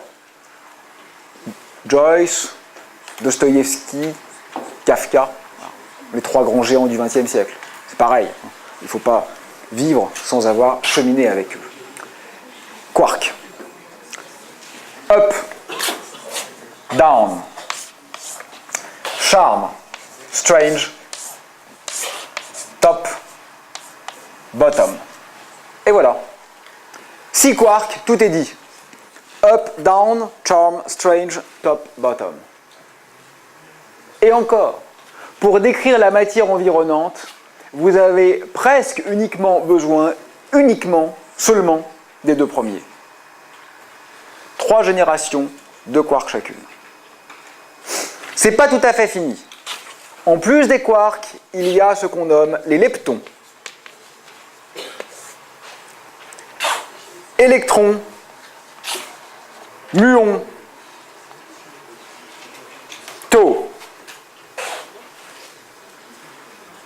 électron, muon, taux. Voilà les 3 leptons. Associés à chacun d'eux, un neutrino. Neutrino électronique, neutrino muonique, neutrino tauique.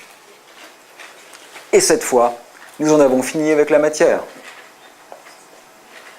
C'est remarquablement économique par rapport à la classification de Mendeleïev. D'accord? 6 quarks classés en 3 familles, 3 leptons et leurs neutrinos associés. Mais, allez-vous, j'espère, objecter, comment ces particules de matière interagissent-elles les unes avec les autres? En parallèle de la matière, la physique des particules s'intéresse donc également aux interactions.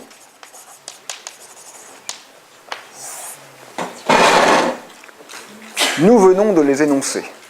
D'accord? Électromagnétisme.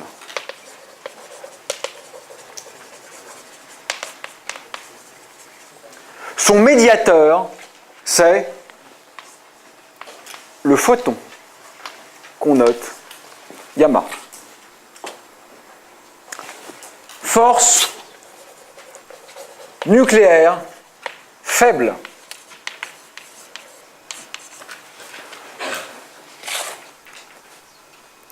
Ces médiateurs, c'est ce qu'on appelle les bosons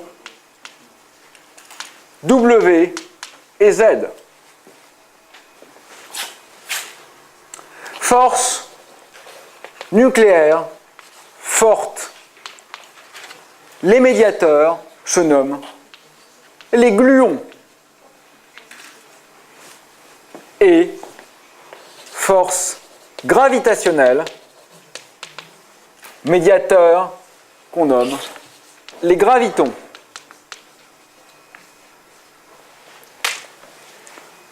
Le tableau est presque totalement fini. Électromagnétisme médié par les photons. Force nucléaire faible médiée par les bosons, W plus moins et Z0. Force nucléaire forte médiée par les gluons. Force gravitationnelle médiée par les gravitons. J'en ai presque fini. J'ai ici les objets, j'ai ici les forces. Première remarque. De tout ce qui est écrit actuellement au tableau, une seule particule n'a pas encore été détectée. C'est celle-ci. D'accord ? Le graviton est une particule hypothétique. À l'heure actuelle, nous n'avons aucune indication expérimentale de l'existence de gravitons. Stricto sensu, il n'y a pas de graviton dans la théorie newtonienne, il n'y a pas de graviton dans la théorie einsteinienne. Ce sont des objets qui apparaissent en gravité quantique et dont l'existence n'est absolument pas avérée. Toutes les autres particules ont bel et bien été détectées. Mais ce qui compte, c'est pas tellement d'écrire ça au tableau. Ce qui compte, je crois, c'est que vous compreniez en quelques minutes d'où ça vient. Pourquoi pense-t-on avoir compris quelque chose d'assez profond sur le réel? Parce que dans l'établissement de cette classification, ce qui va jouer un rôle central, c'est le concept de symétrie. Ce n'est pas tout à fait un détail. Les symétries vont devenir principielles dans le cadre de la physique théorique contemporaine, et ce depuis d'ailleurs le début du XXe siècle. C'est quoi une symétrie au sens physique du terme? C'est moins restreint que ce que vous apprenez en mathématiques en terminale. Hein. C'est quoi une symétrie au sens physique générique? C'est une opération qui laisse un système invariant. Regardez, vous avez une droite infinie, là. Vous la translatez le long de son axe, ça change quoi? Rien. C'est une symétrie pour le système. Prenez un cercle, vous le tournez le long de son axe, ça change quoi? Rien. C'est une symétrie pour le système. Les symétries, ce sont les transformations qui en fait ne transforment rien. D'accord? Grâce à la surdétermination, pourrait-on dire, du rôle des symétries, la physique des particules élémentaires est parvenue à mettre en œuvre une extraordinaire unification du réel.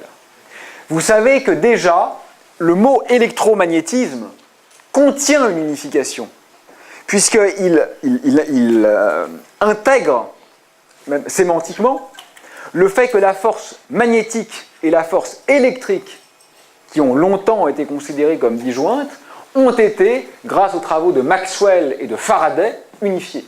Donc au XIXe siècle, on a déjà compris que l'électricité et le magnétisme n'étaient que deux apparences d'un même phénomène fondamental sous-jacent qui était l'électromagnétisme. Première unification géniale.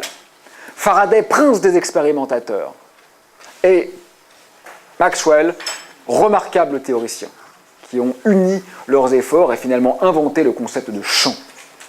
Bien. Cet électromagnétisme a été, dans la deuxième moitié du XXe siècle, unifié avec la force nucléaire faible. C'est ce qu'on appelle le modèle électro-faible. Ces deux choses-là, en quelque sorte, sont la même chose. Force électro-faible décrite par le modèle de Glashow, Salam et Weinberg. Dans ce processus, ce sont les symétries qui jouent un rôle essentiel. C'est par les symétries que peuvent se mettre en place ces processus d'unification. Deux remarques, au moins. Première remarque conceptuelle. Mais réfléchissez avec moi une seconde. En fait, qu'est-ce qu'on dit grâce aux symétries? Que ce qu'on croyait différent, en fait, c'est la même chose. Mais enfin, est-ce que c'est pas un peu contradictoire, ça? Quand on fait un feu de cheminée, heureusement pour nous, on ne fait pas une réaction nucléaire. Donc si la force électromagnétique et la force nucléaire, c'est la même chose, pourquoi est-ce qu'on construit des centrales et pas des cheminées? Ça me semble en tension, n'est-ce pas? Et quelle est la solution de cette contradiction apparente, de ce paradoxe apparent? La solution, c'est un très beau concept qu'on appelle la brisure spontanée de symétrie. Je dois vous expliquer ce que c'est. Parfait. C'était pas prémédité, j'ai exactement ce qu'il me faut. Voilà un feutre, d'accord, qui est parfaitement symétrique, enfin presque parfaitement symétrique, on va le supposer parfaitement symétrique, invariant par rotation autour de son axe, n'est-ce pas? Si je le tourne autour de son axe, ça ne change rien. Je le pose sur la table. Il est toujours invariant par rotation autour de son axe. Il est soumis à la gravité, qui est vers le bas, et la réaction de la table, qui est vers le haut. Les deux forces sont elles aussi parfaitement invariantes par rotation autour de l'axe. Donc le système est totalement invariant par rotation autour de l'axe. Je le lâche. Bam.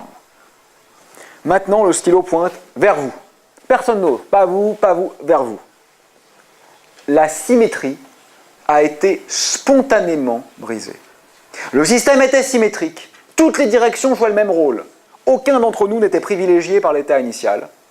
Et un seul d'entre nous est privilégié par l'état final. Vous pourriez objecter. Oui, mais c'est parce que vous ne le teniez pas parfaitement droit. N'oubliez pas, j'ai la force avec moi. Objection non recevable. Plus sérieusement, si, en l'occurrence, peut-être que je ne le tenais pas parfaitement droit, mais quand bien même je l'aurais tenu parfaitement droit, le système est instable. Il ne peut pas rester indéfiniment dans cet état d'équilibre. Ceci même, parce que le monde est entouré de fluctuations quantiques, c'est-à-dire de phénomènes stochastiques qui apparaissent par hasard partout. Donc même si je le tenais parfaitement droit, même s'il était parfaitement symétrique, quelque part, à un moment, une petite perturbation d'origine quantique, c'est-à-dire dont on ne peut pas s'affranchir, obligerait l'objet à tomber, et donc à briser sa symétrie, de façon aléatoire, imprévisible. Les symétries, parfois, se perdent. Pour le dire de façon plus technique pour les plus matheux d'entre vous, ça revient à dire que parfois les solutions sont moins symétriques que les équations. Voilà. Ce qui contredit en quelque sorte le principe de Curie, Pierre Curie. Quel est le rapport avec ce qui m'intéresse? Eh bien, ce qui m'intéresse, c'est qu'en physique des particules, je vais jouer toute la partie avec deux principes. D'abord, le principe de jauge, c'est-à-dire le principe de symétrie. C'est synonyme, hein? D'accord? Jauge, ça veut dire symétrie. Donc, principe de jauge, c'est ce que je viens de vous expliquer. Et ensuite, principe de brisure spontanée de symétrie, qui va jouer quel rôle conceptuellement? Qui va me permettre de réhabiliter la diversité du réel pour être clair, simple, le fait qu'un feu de cheminée n'est pas le cœur du Soleil, en dépit de l'unification conceptuelle. Les symétries peuvent être spontanément brisées. Ça a une conséquence presque philosophique et scientifique absolument fondamentale. Ça tente à nous laisser entendre qu'en réalité, les lois ont une histoire. Ah oui, là je suis en train de vous parler des lois physiques.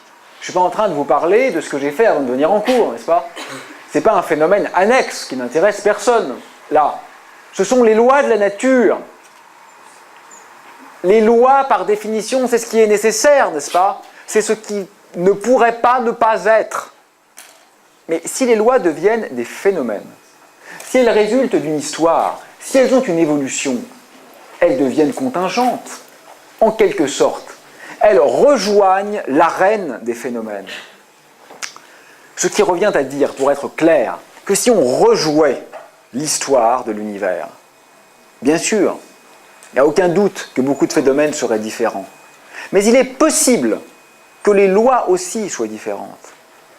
Elles apparaissent davantage comme des paramètres environnementaux, pour utiliser un terme issu de la biologie, paysage, peut-être, que comme des invariants absolument inévitables. Ça va? J'en ai pas tout à fait fini. Dans mon exemple, quel est l'agent essentiel quand même qui fait tomber le stylo? C'est le champ gravitationnel, n'est-ce pas? S'il n'y avait pas de gravité, il ne tomberait pas, ça c'est sûr, il flotterait. Donc là, brisure ou pas brisure, de toute façon, il ne risque pas de tomber, n'est-ce pas?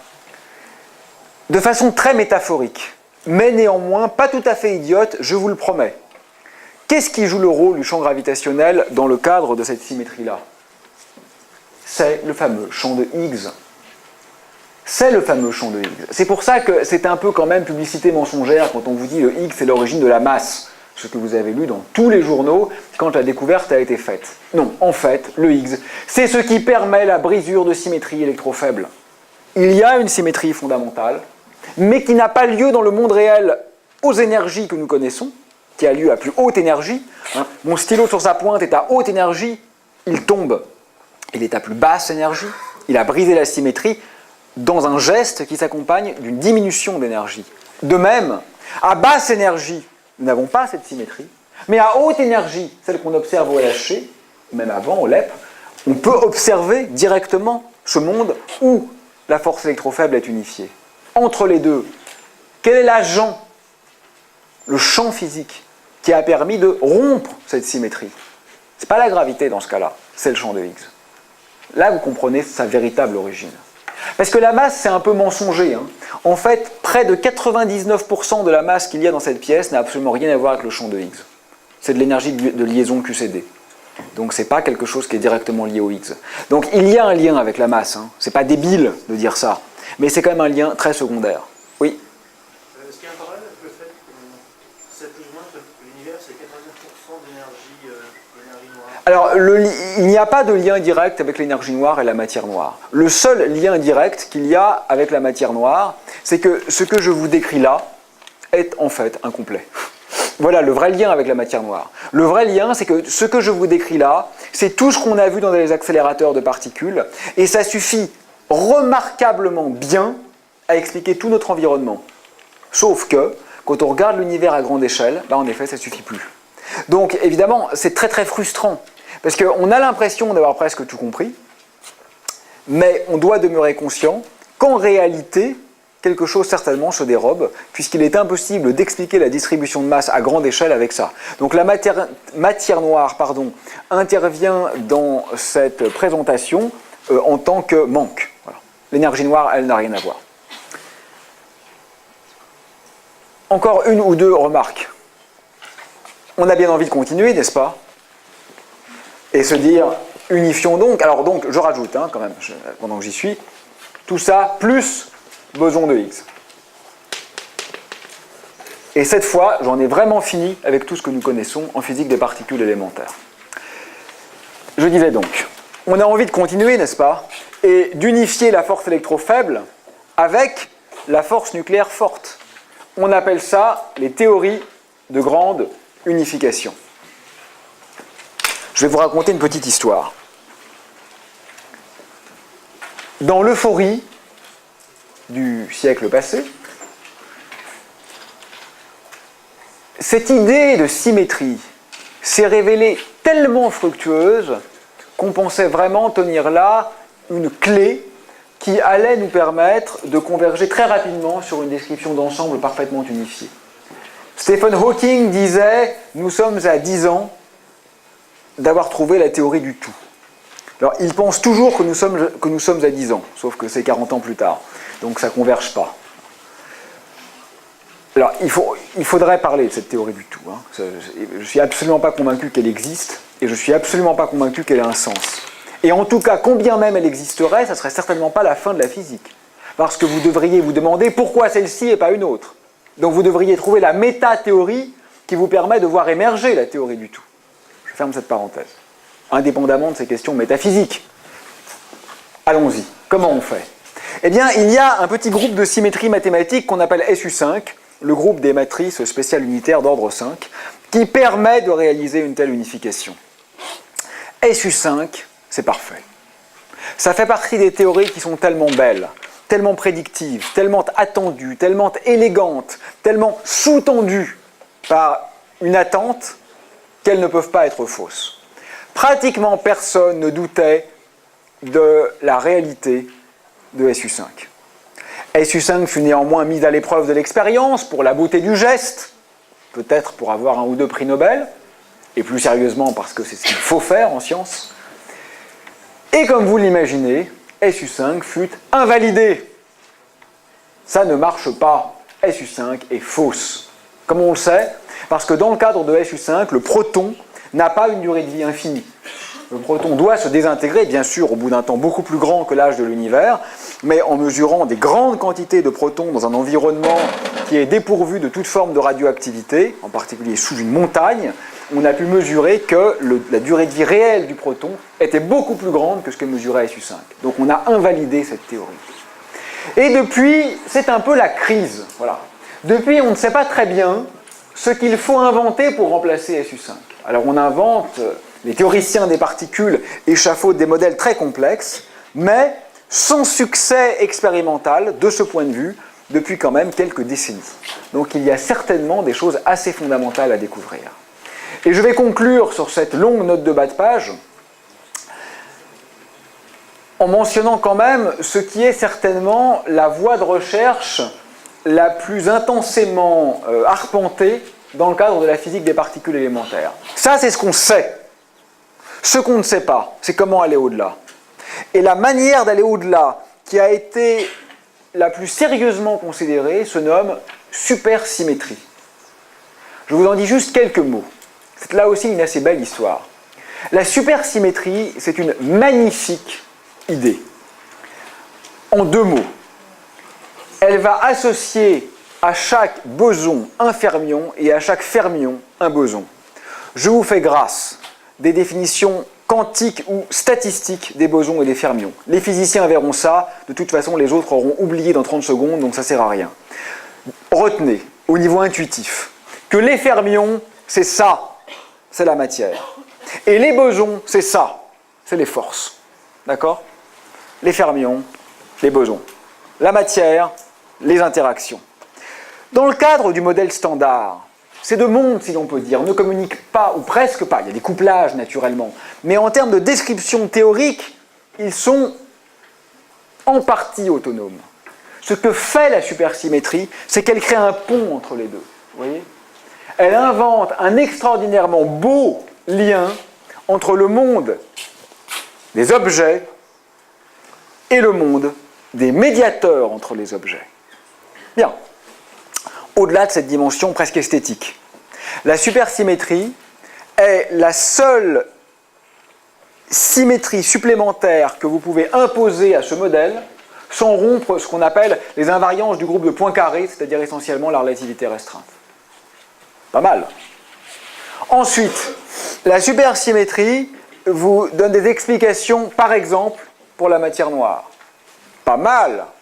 Ensuite, la supersymétrie permet de stabiliser la masse du Higgs, qui ne peut pas être aussi basse que ce qu'on a mesuré dans le cadre du modèle standard. vraiment pas mal. La supersymétrie a énormément d'attraits théoriques.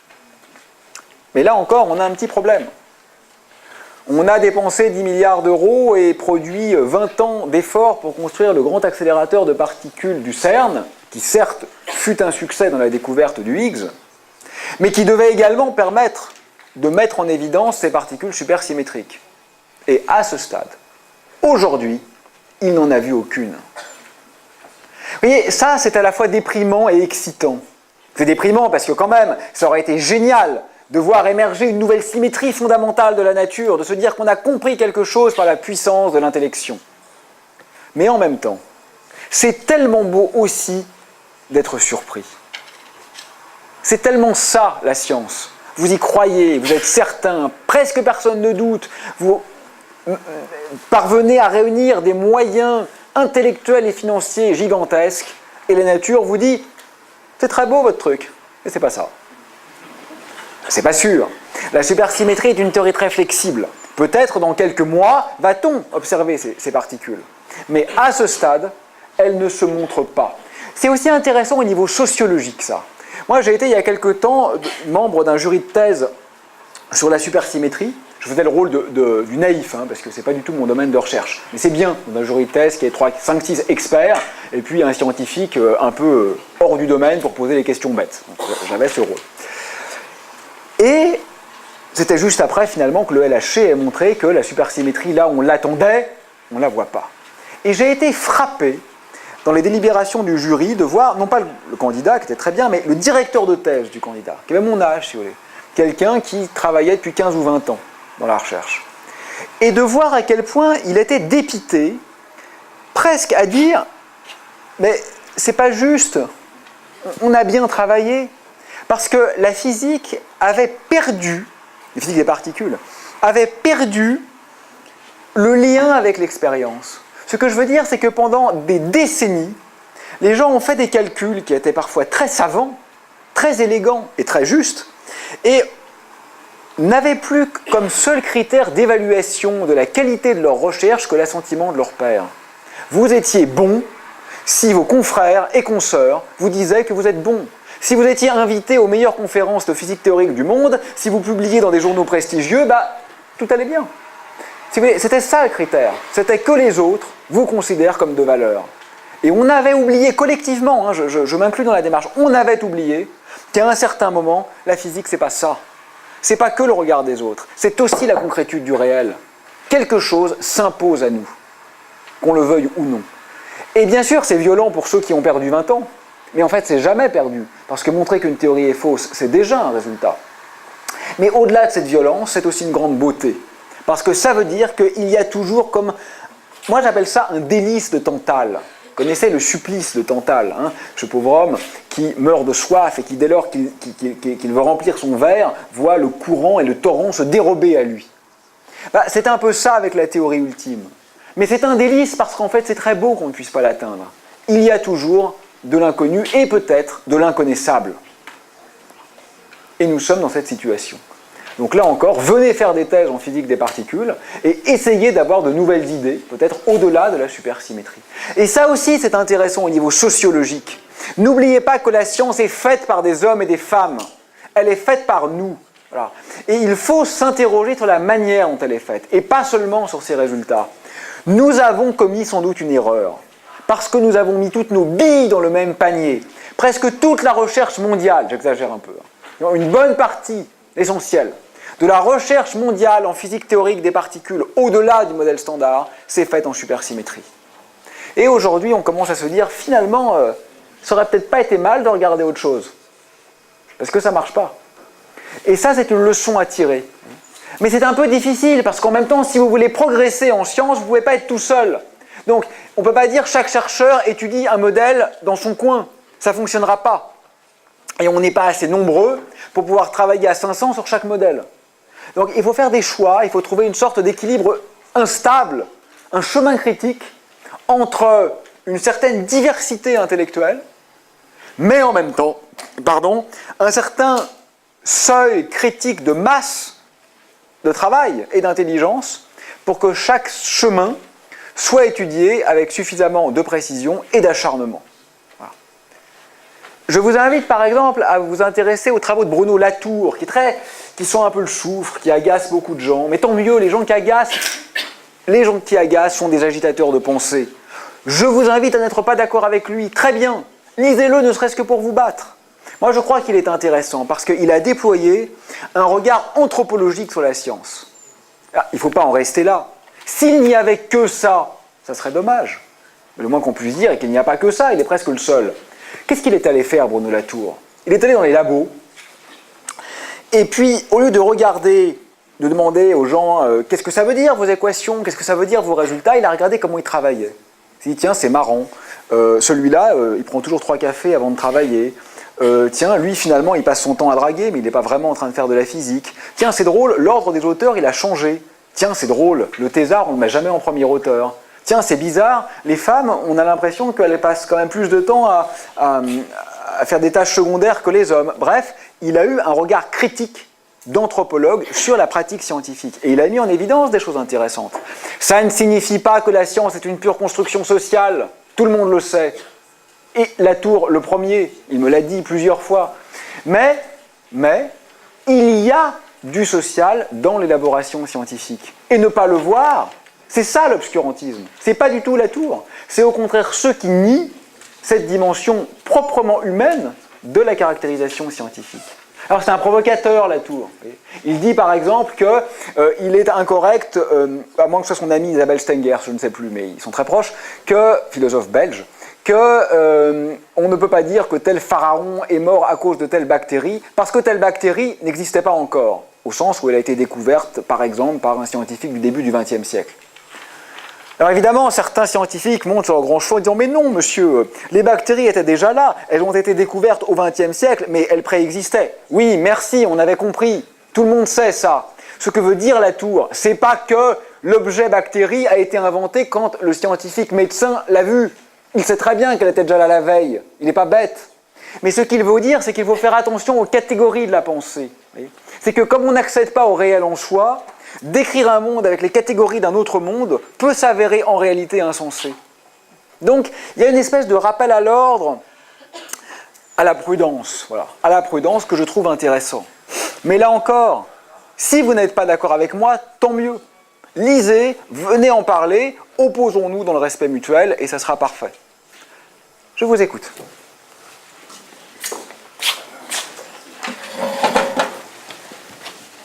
Oui. Bien fort, s'il te plaît. Est-ce qu'il existe des forces anti-gravitation, des forces qui pourraient être capables d'élargir le trou de verre pour permettre au corps de passer à travers? Alors, la question est, existe-t-il des forces d'anti-gravitation? Alors, la réponse en un mot est non. Mais évidemment, elle est un peu simple comme réponse. Alors, nous n'avons jamais épuisé le stock de toutes les expériences possibles. Donc, nous ne pouvons jamais savoir ce que nous trouverons demain. Quand une découverte sera faite, par définition, elle n'aura pas été anticipée, sinon elle aurait déjà été faite avant. D'accord ? Donc, quoi que tu envisages, y compris un homme de 28 mètres de haut, on ne peut pas être sûr qu'on ne le découvrira pas demain. D'accord ? Donc, bien sûr, il faut rester là aussi, comme je viens de le dire, prudent. Tout est possible.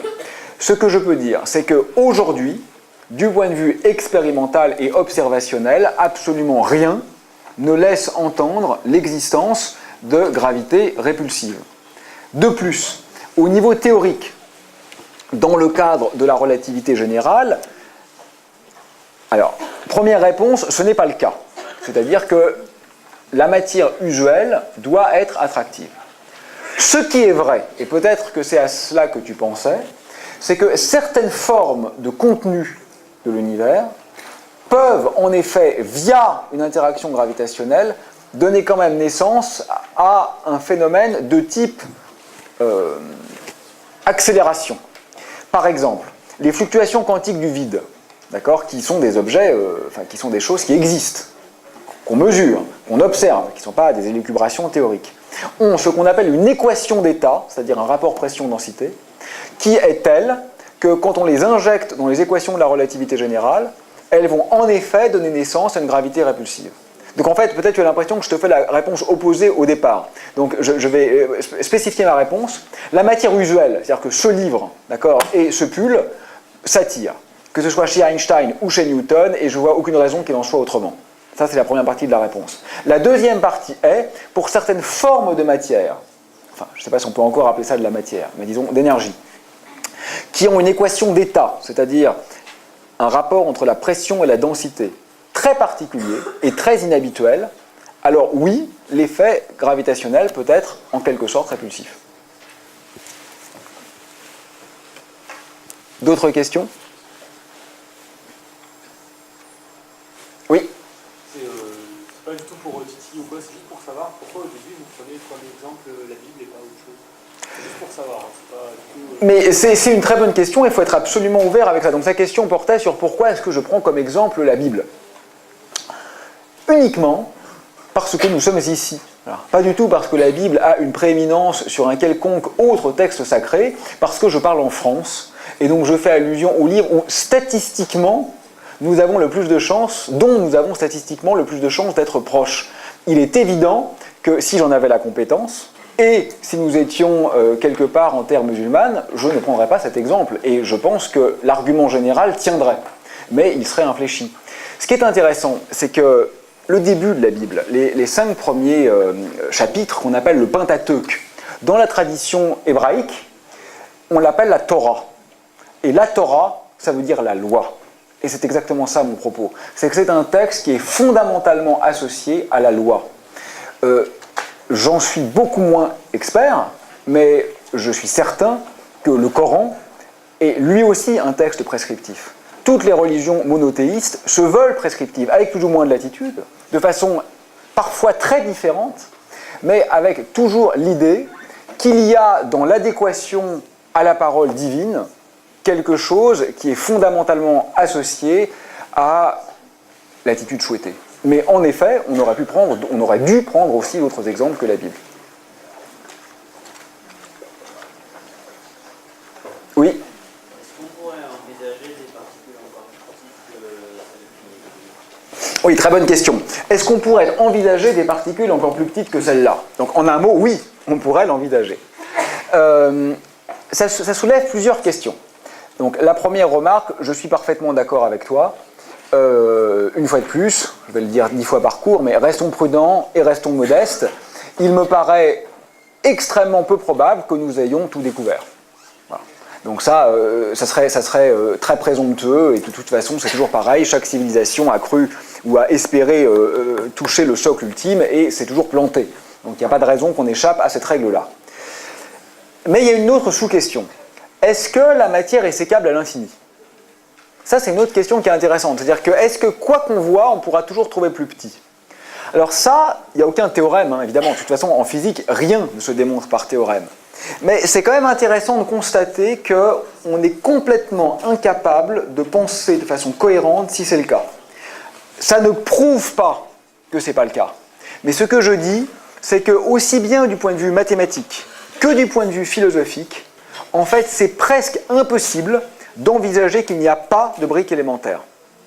Donc, ce que je dis, c'est qu'il est très probable, je ne peux pas dire plus, je fais comme Platon, hein, ce n'est que vraisemblable, je ne peux pas être au-delà de ça. Mais à ce niveau-là, je crois qu'il est vraisemblable qu'il existe des particules élémentaires. Sont-ce celles-ci? J'en sais rien. La théorie des cordes, par exemple, dont tu as certainement entendu parler, je suppose qu'il existe des objets beaucoup plus fondamentaux que ça, qu'on appelle les cordes, qui sont typiquement à l'échelle de Planck, c'est-à-dire 1000 milliards de fois plus petites que ça. Bon.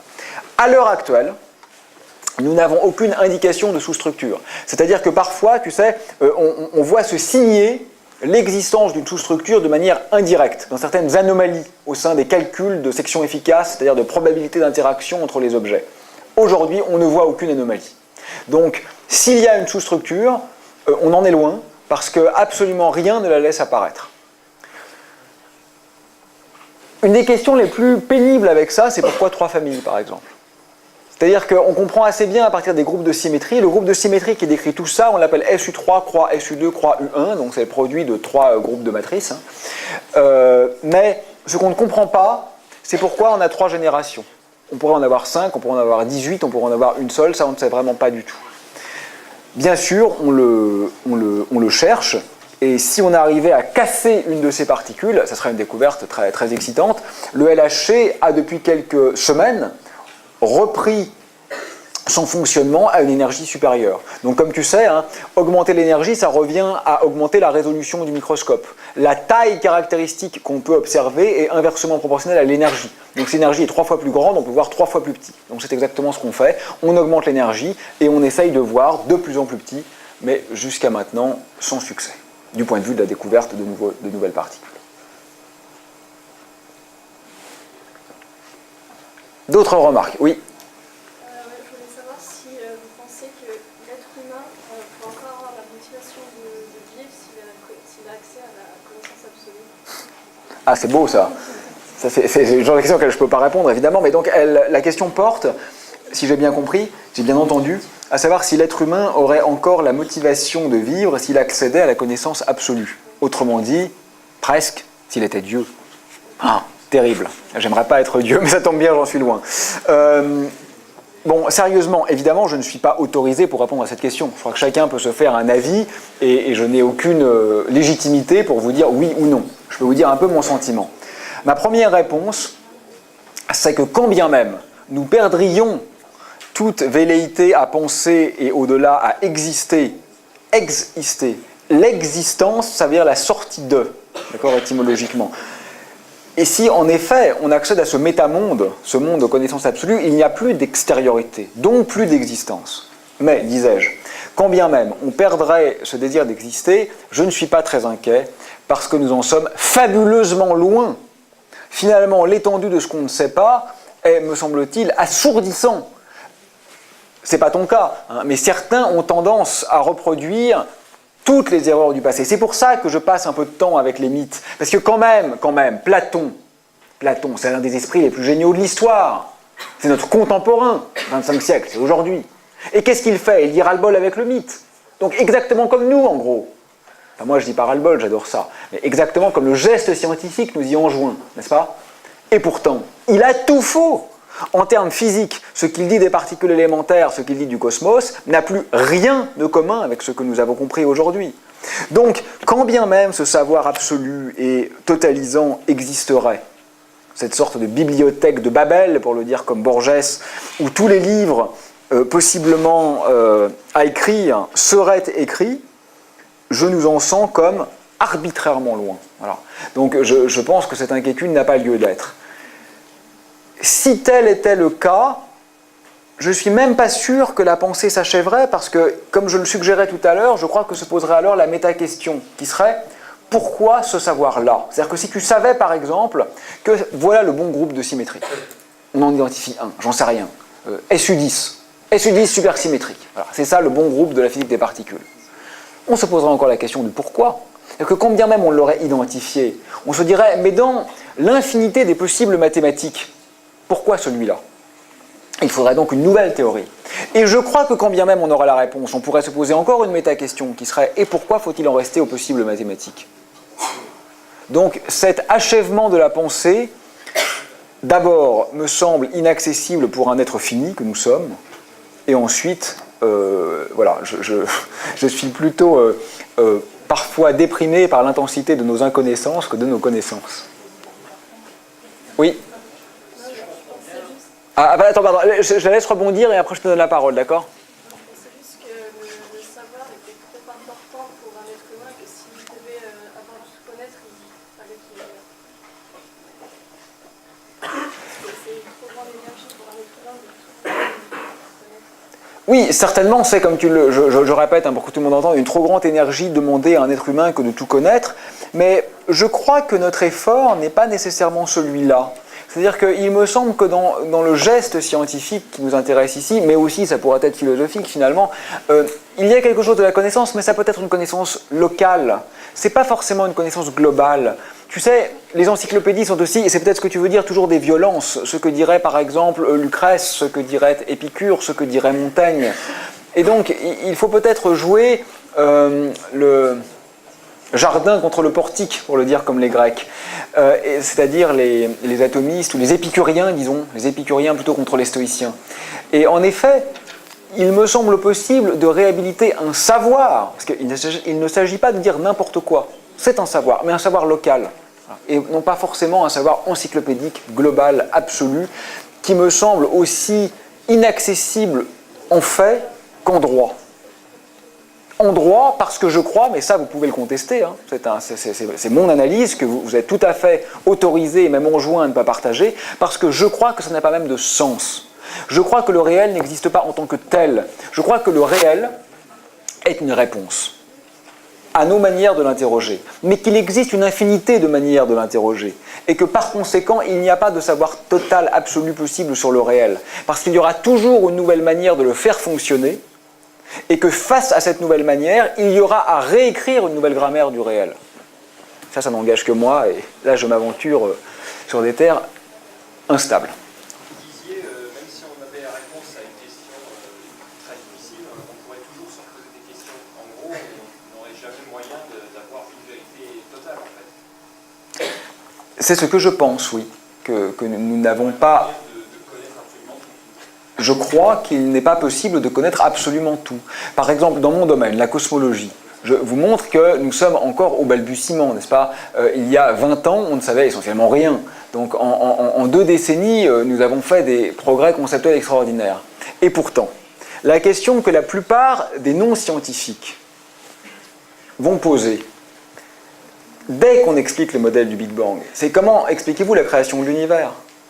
Et ça, les scientifiques savent très bien que ce n'est pas simplement qu'ils ne l'ont pas encore compris, c'est que c'est hors de leur champ de pensée. Alors là aussi, il faut être prudent, parce que l'histoire nous a montré que ce qu'on croyait inaccessible, parfois, est en fait devenu accessible. Donc je ne vais pas vous dire, nous ne le saurons jamais. J'en sais rien, vous non plus. Mais ce que je dis, c'est qu'avec les outils aussi bien expérimentaux que conceptuels dont nous disposons aujourd'hui, ce n'est pas une question scientifique. Comme l'essentiel, finalement, des questions fondamentales que nous nous posons. Peut-être que nous redéfinirons la science dans le futur et que ces questions qui nous semblent inaccessibles deviendront accessibles. C'est tout à fait possible. Mais il me semble que l'idée même d'un savoir total est tellement infiniment loin de ce que nous touchons aujourd'hui qu'il y a quelque chose d'impensable, non pas dans ce savoir lui-même, mais dans l'idée même de ce savoir. On en discutera. Oui ? Quelle est la différence entre un scientifique et un non-scientifique ?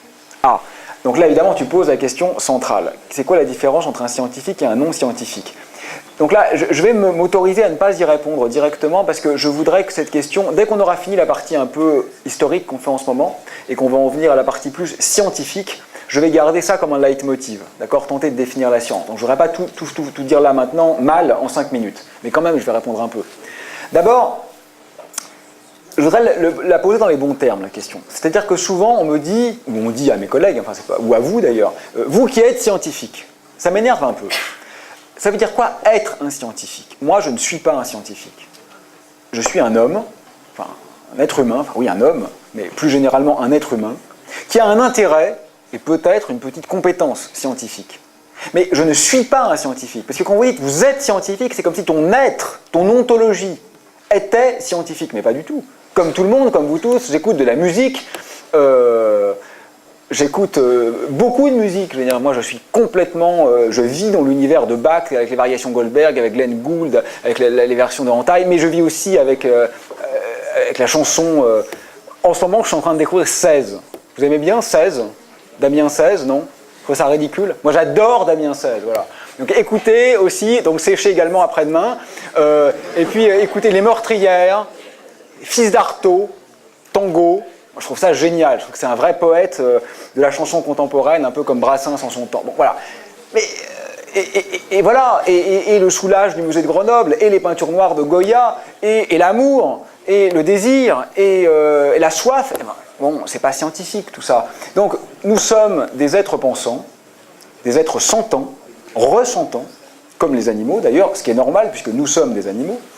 Et parmi toutes ces sensations et toutes ces constructions, certaines sont de nature scientifique et nous intéressent plus ou moins, suivant nos sensibilités et nos histoires. Certes, la question se pose maintenant, qu'est-ce qui caractérise ces approches cognitives, scientifiques des autres approches ? Ça, c'est une question pertinente. Alors, je ne veux pas mal y répondre. Ce que je crois, c'est que c'est très difficile de caractériser la science. Et pourtant, Bien sûr, il y a des différences. Bien sûr, un peintre ne fait pas la même chose qu'un physicien théoricien. Donc, il est indéniable qu'il y a une spécificité de la démarche scientifique, mais il est indéniable aussi qu'elle est complexe. C'est-à-dire que toutes les définitions à l'emporte-pièce sont mauvaises. J'ai pas envie de le faire maintenant, donc je le ferai plus tard. Mais je passerai en revue toutes les mauvaises définitions de la science qu'on trouve dans les livres. La science, c'est la rationalité, la science, c'est la vérité, la science, c'est les mathématiques, la science, c'est l'expérience, etc. Et je vous montrerai que ça ne marche pas. Ce qui ne veut pas dire que la science est indiscernable du reste. Comme toutes les belles démarches, c'est une nébuleuse, et je vais quand même vous dire mon avis, parce que sinon c'est frustrant. Je crois que c'est une tension entre, d'une part, une liberté créative qui est immense parce qu'on peut toujours décrire le même réel d'une infinité de manières différentes. Donc je crois que le scientifique est un créateur, un peu comme un artiste. Mais, en contrepoint de cette liberté, il y a une altérité, une factualité du réel qui s'impose à nous. C'est un peu ce qu'on disait sur le LHC. On construit un télescope et ce qu'on voit n'était pas ce qu'on croyait voir. Donc c'est en quelque sorte une création sous contrainte. Dernière question. Monsieur, en fait, c'est quoi l'intrication des photons? Ce phénomène qui fait que l'action... Mais j'adore tes questions, elles n'ont rien à voir avec tout ce que j'ai dit avant, mais c'est très bien, c'est spontané. Donc la question, je me sens pas du tout inutile, donc la question c'est quoi l'intrication des photons? C'est une question un peu technique ça. Bon, donc on va finir par de la science dure, après Hésiode. Il y a une théorie fondamentale en physique sur laquelle je reviendrai un peu, qui se nomme mécanique quantique. La mécanique quantique décrit remarquablement bien tout ça. Le monde des particules élémentaires, et pas seulement en fait, mais en partie, le monde des particules élémentaires est très bien décrit par cette branche de la physique. Et dans le cadre de la mécanique quantique, on peut créer des systèmes particuliers, extrêmement intéressants, qu'on appelle les systèmes intriqués. Ils ont cette caractéristique que quand tu crées deux photons qui sont dans un état intriqué, si tu mesures l'état d'un photon, ça va immédiatement changer l'état de l'autre photon. Alors ça a créé des maux de tête pour des générations de physiciens. Parce que ça semblait violer la relativité. On se dit, mais si je mesure quelque chose, et que instantanément ça a un effet sur autre chose, ça veut dire que l'information se propage plus vite que la lumière, ce que nous interdit la relativité. En fait, ce n'est pas le cas, parce qu'on ne peut pas propager d'informations à dessein par un phénomène de polarisation des photons. Ou pour le dire autrement, parce qu'en réalité, le système physique, ce n'est pas le photon A d'un côté et le photon B de l'autre côté. Le système physique, dans le cas des objets intriqués, c'est la fonction d'onde globale du système. Donc on ne peut pas dire qu'il y a propagation d'un objet à un autre, parce qu'un objet, c'est une fonction d'onde.